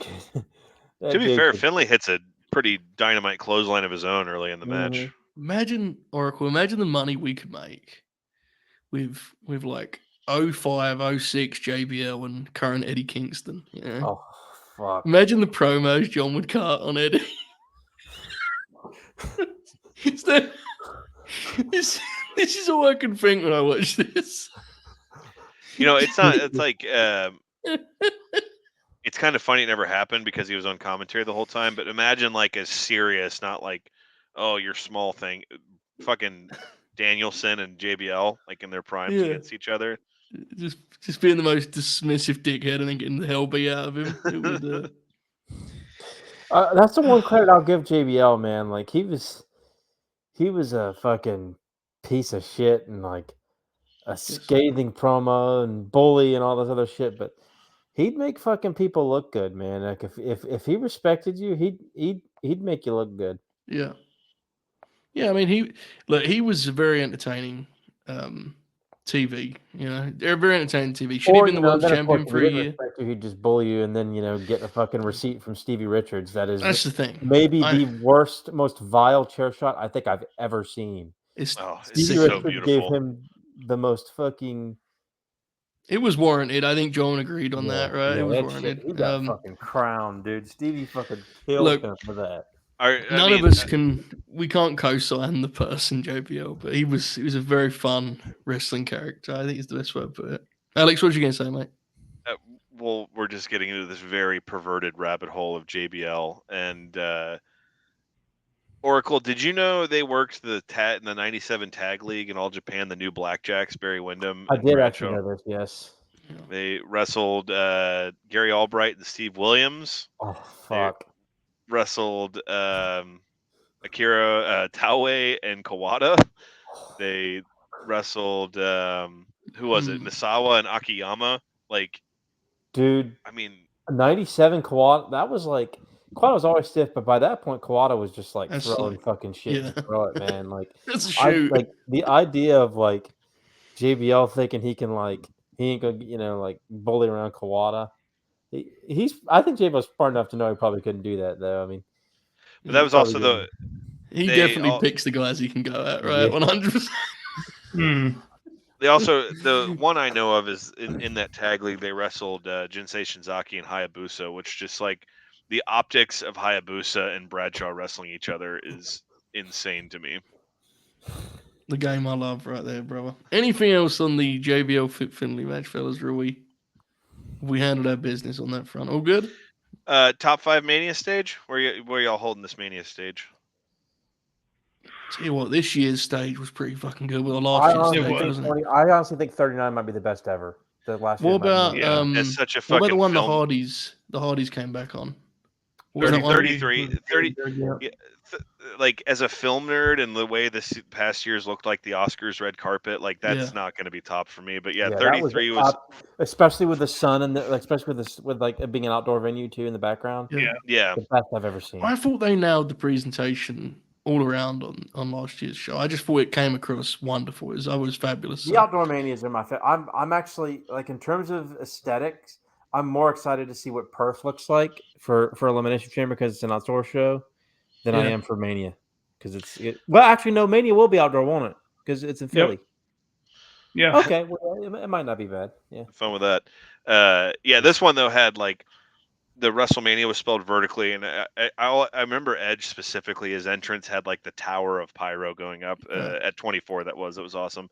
And then to the comment 37, the half capacity Mania, the pirate ship they had. Someone said that only Vince McMahon could build an outdoor stage, have a storm hit it, and the stage ended up looking cooler than it did before because like the flags on it were tattered and everything.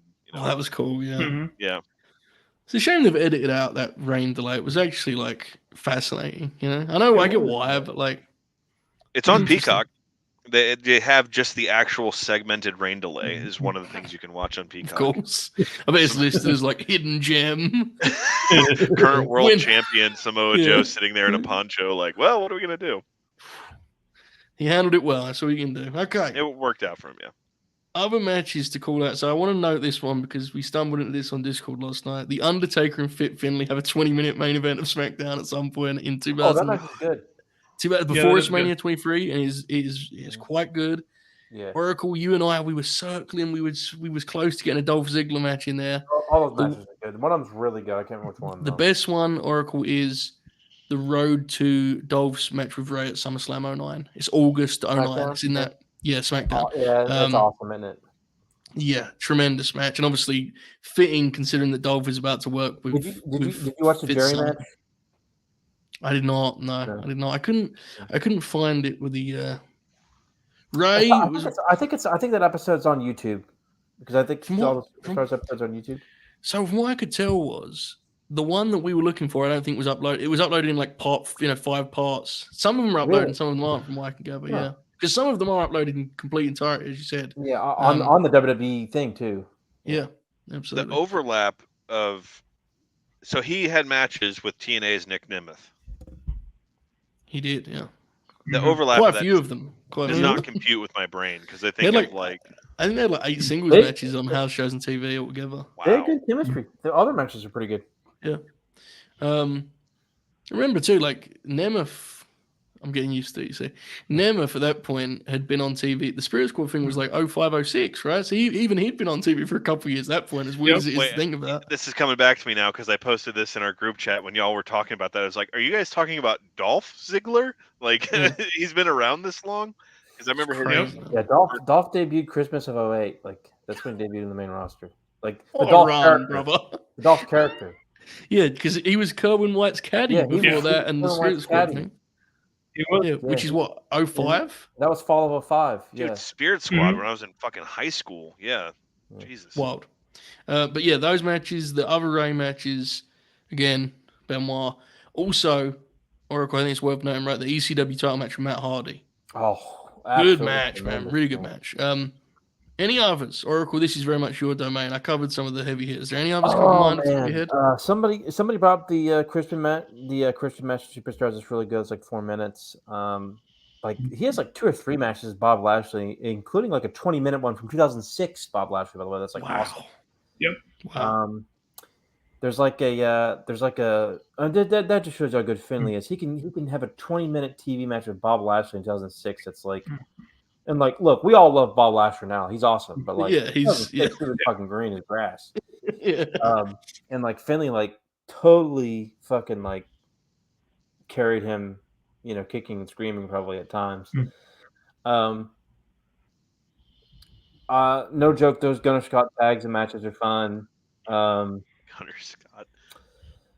That was Brent Albright, like, right? What's that? Gunner Scott was Brent Albright, right? Yeah. Yeah. Okay, yeah. Yep. I can't like. There's so much because everything with it. Oh, he has several good matches with Mike Knox. There's one really good one in like 2010. That's awesome. God bless, man. Yeah. Do you have any with Festus? I don't know if he had one with Festus. Taker and Festus have an awesome match. They do. Yeah. They do. You laugh, Alex. That match fucking rules. Joe knows. Yeah, it's a real thing. Dude, Taker last was month like- I watched the big Yeah, LG Taker do a dropping eight flying was elbow drop. I was happy with my life at that point, you know. God bless. God bless. Any Bob? Any kind of one for you, man? Or I think we've covered a wide net. Here. No, I mean, the ones we've listed, the Fatal 4-Way that we did on the Lashley show, I believe he was in that as well. He's very good. Oracle, did he work Sheamus? I think he had a squash match with Sheamus, but I don't think there was much to it. I think Sheamus beat his ass.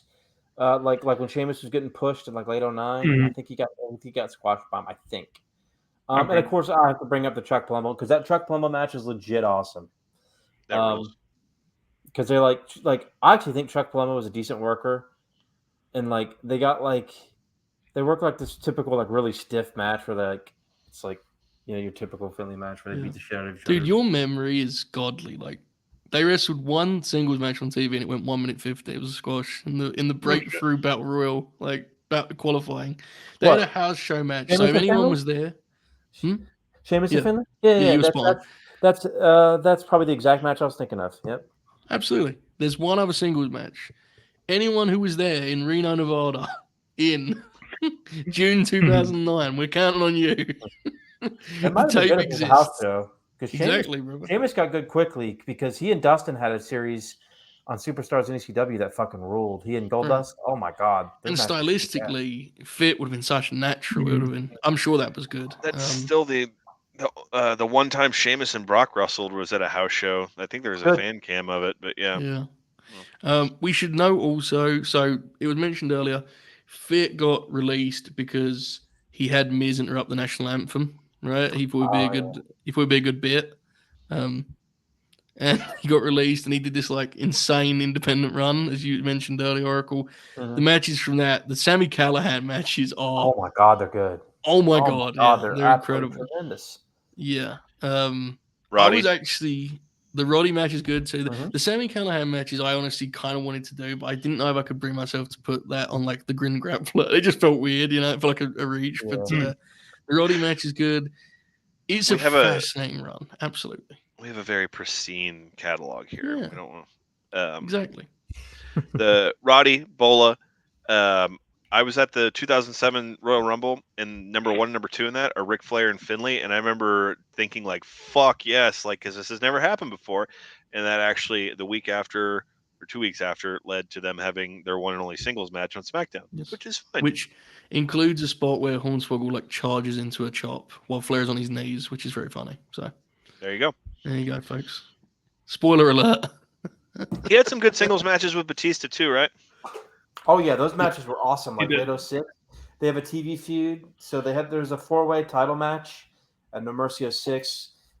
King Booker defending against Lasher, Batista, and Finlay, and it kind of breaks off into a Batista and Finlay TV feud through like December, and it's awesome. Like they have like this really cool show-ending brawl where like Batista comes back and like gets in like this like his music hits, and fans are going crazy, and he and Finlay go like toe to toe, and like they have like a really really good match. It's like 20 minutes. Yeah, I know Batista like loves Fit because I remember when Fit got released, what we were just talking about. Like I remember Batista making like a public stance on it and kind of like defending him. So he loves Fit. So I'm not surprised at all. So there we go, folks. Let's put a bow on this. This conclude our thoughts. The legacy of Fit Finlay. Any kind of extra talking points you guys would like to throw in? Now's the time. Bobby Two Shoes, floor is yours. Any final thoughts on Fit Finlay? I always come away from these having learned a lot, and this one's no different. He has this whole kind of run that I didn't even know about, all the World of Sports stuff, all the WCW stuff I haven't even really gotten into yet deeply, and it's crazy. We talked about it quite a bit. By the time like I was exposed to him, he was 50 or whatever, like we talked about, and then we talked about him, kind of one of the best TV match guys, and that's all great. And the legacy is going to be also, like we talked about, how much he helped everyone backstage as well, and still does to this day. And just the impact like that can't be overstated, because I don't think that women's division is where it's at. Certainly not 10 or 15 years ago, and probably not even now if he's not there. I agree completely. Yeah, and I think when every time one of the women from that era goes up and gets the Hall of Fame induction, they mention him, right? Almost without fail, that happens. So I think that says a lot. I'm going to open and close with the two biggest parts of Fit's legacy. The first I'm going to cite here, which is Regal saying that Terry Funk once declared Fit Finlay to be the greatest of all time. That's the second most important thing Fit did. I'll get to the first in a moment. But in the meantime, one of the all-time great attention to detail wrestlers, legendary TV wrestler, one of the more distinct guys stylistically, had a huge influence, incredibly watchable. Speaking of that influence, he is still represented, of course, in WWE today by Nikki Cross, who does the spot where you trap a wrestler within the ring skirt. And of course, Nikki Cross famously tagged with Alexa Bliss. That is my third for the night. That is a new record. Note it in the archives. No, but in all seriousness, Fit is one of my absolute favorites, and he's also one of the only wrestlers that I will, like, if I'm doing something and I want like noise in the background, I'm not got a podcast, or whatever, I will have on Fit Finlay TV matches, like because he's so watchable, and it's like every match, while they might not be classics in a conventional sense, there are these little moments and touches that you can spot and appreciate. It's a wonderful, wonderful wrestler, and so unique. I think such a unique part of history, and he's still rocking as a coach. So shout out to Fit, he's the man. Alex, any final thoughts, mate? That Terry Funk thing made me Google if they ever wrestled, and they had one match in Germany that's on YouTube in 1996. So putting a pin in that for later.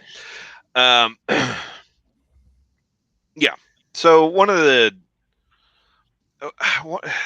pessimistic's not the right word. What is jaded? Maybe one of the things I'm so like just down or dour about the current state of wrestling is the future, and we need more Fit Finlays. I understand he's in NXT right now, and hopefully he's there to do some good. To me, it doesn't feel like there are elder statesmen in respective locker rooms like a Finlay or a Funk kind of helping mold. You could say, listen, Roman clearly learned from some shit from Brock and all their dealings together and how to like carry himself and how to do business and whatnot. But that only applies to fucking 0.001 of the population in wrestling. And the indies that the elder statesmen that are there are just desperate to be accepted by the current audience, so they kind of sacrifice any real knowledge they could have to share of someone in terms of longevity. And then even in AEW, I mean, the guys in charge there that are veterans have made their intentions clear. And then even like Sting's fucking awesome, but what's you can't teach someone how to be he's not. Sting. And then even if you want to what the fuck is Edge going to teach Daniel Garcia? Here's how you do a WWE Stadium main event, and it's like Finlay was there at the camera.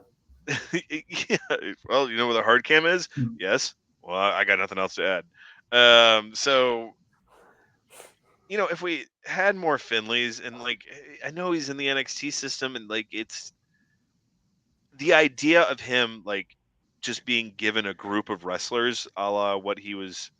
And I'm not even speaking specifically to him. I'm just speaking to the idea of wrestlers like Finlay. But let's speak specifically to him. He was given this fucking bag of rocks and was like, here, make something of it. And he did.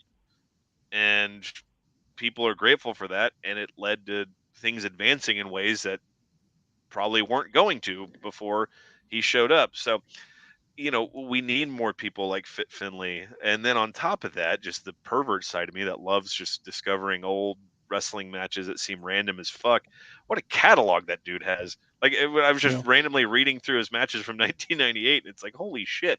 So, like I said, like Lashley, like Mickey James, like Dustin Rhodes, and some of these other episodes that we've done of guys who you don't see as main eventers, these are more fulfilling in some ways because you learn the tricks of the trade and what some people can be really good at that you don't think about. And then on top of that, learn of these wild careers they've had and been there. And like Finlay, the rise of British wrestling, went to Germany during that point in time. He got to WCW and he was literally there during the entire wave and the crash that they had. And then, got to WWF after they had won the war, any way you want to put it, kind of rode with that. And look, there are not just the way the system's designed now, that can't happen. But if it did, let's say tomorrow the WWF signs some lump of clay that they have a lot of hope in, like they did with Bobby Lashley in 2005 or 6. And they just put them with Finlay on TV and just said, just listen to him and he'll tell you what to do.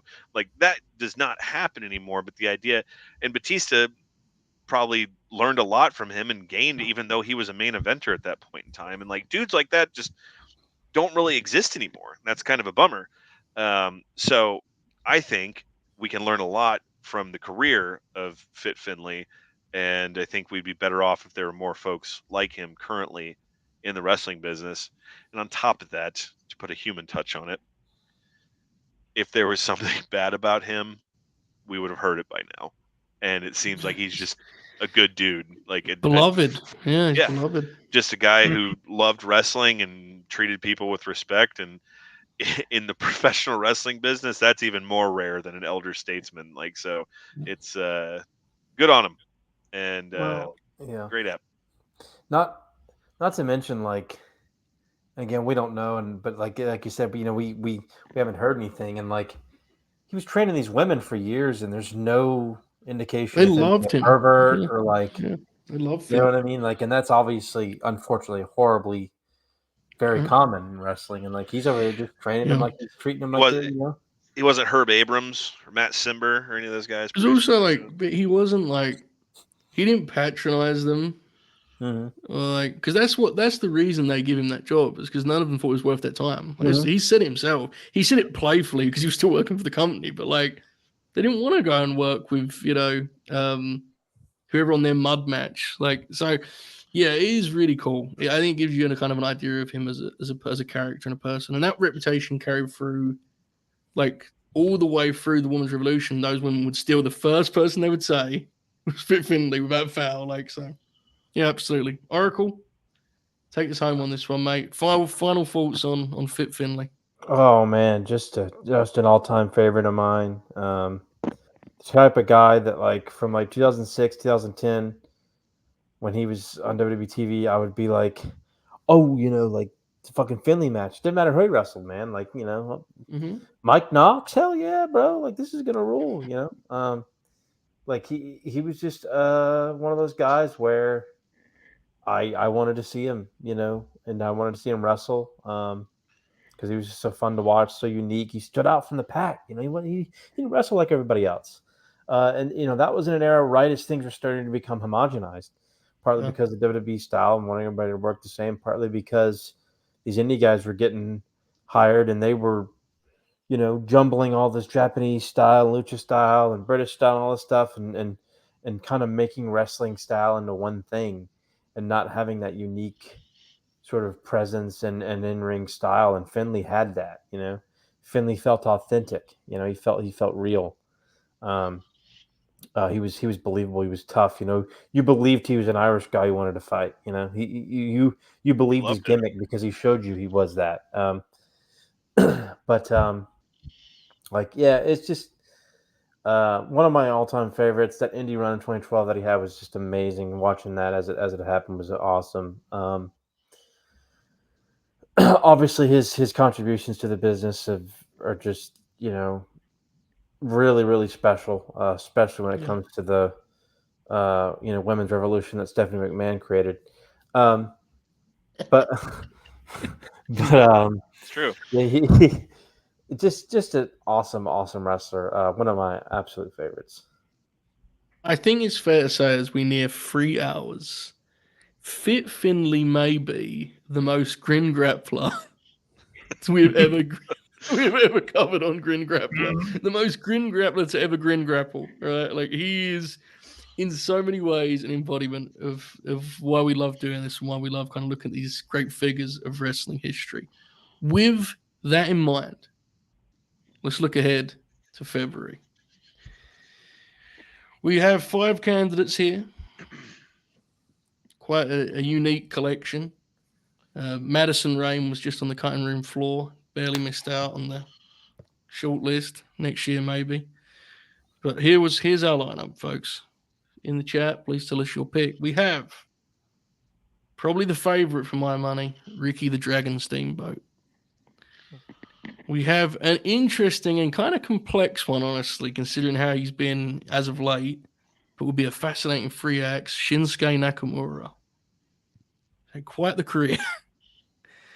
We have, speaking of complex, one that would come with quite a few qualifiers in terms of the person behind the matches. We have Ric Flair.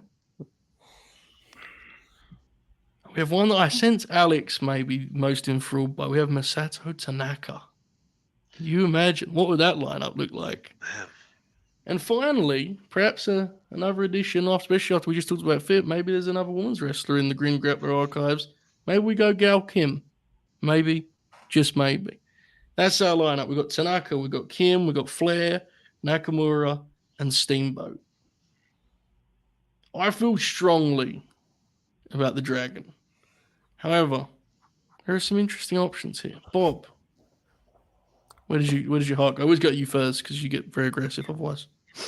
Yeah, I mean, Steamboat would be a good one. Flair would be interesting for a lot of reasons. You'd kind of have to do some of the deeper stuff that we don't really get into when we do these bigger guys. And also, there's a lot of personal stuff to unpack and avoid there.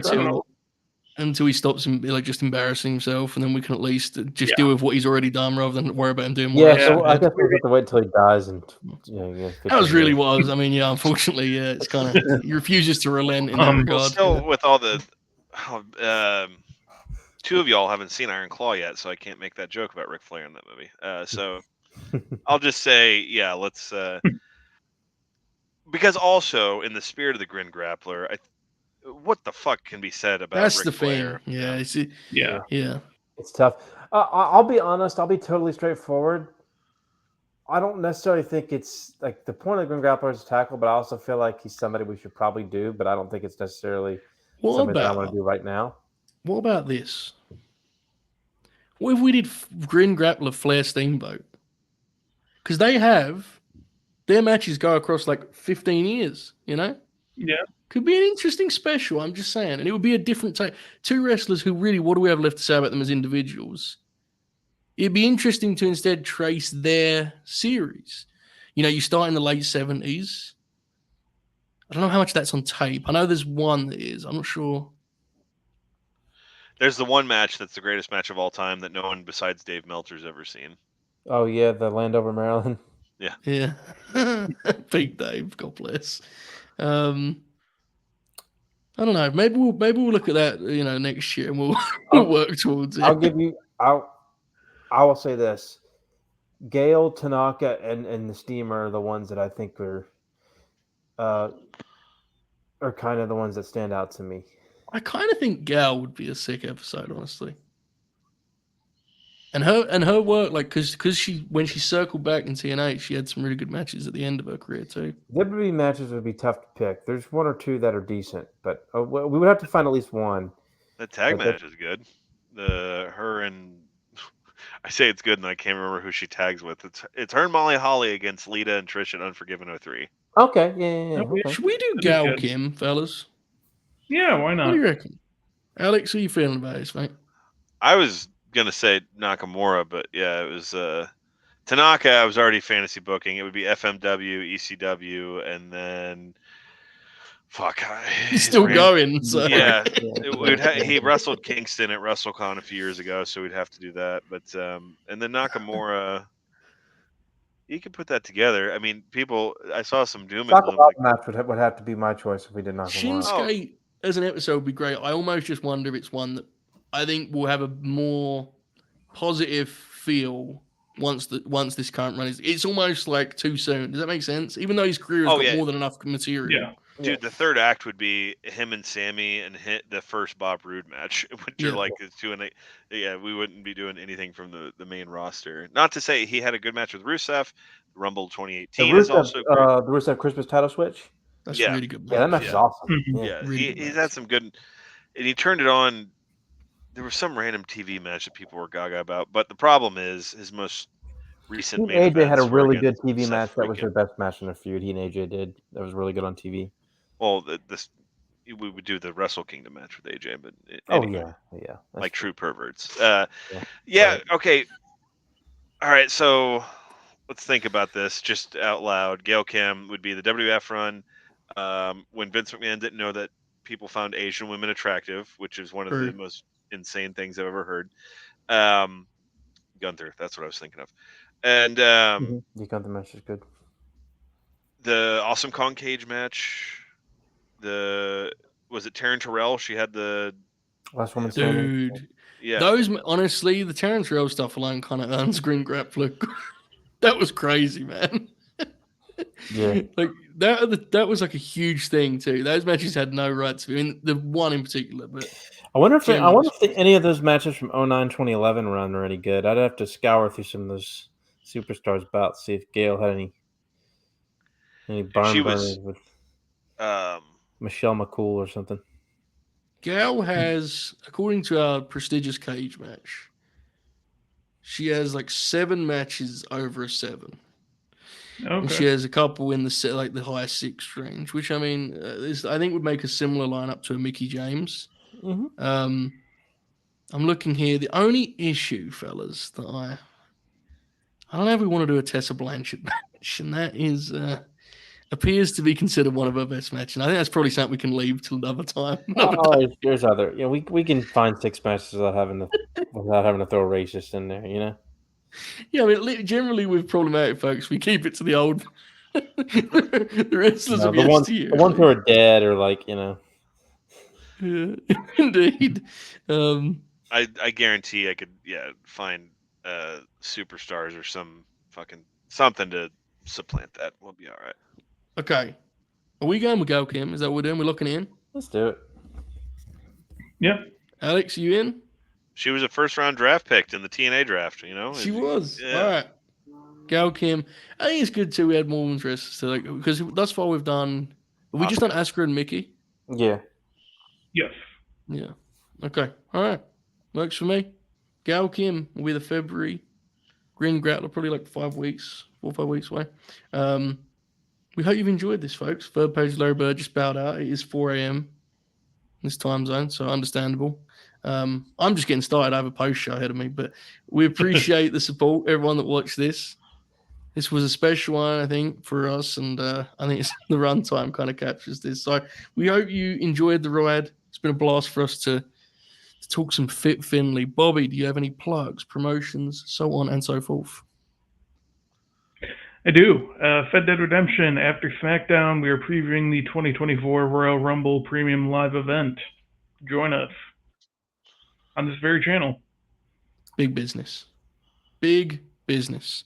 Oracle, anything to promote other than that exact thing? We'll be there.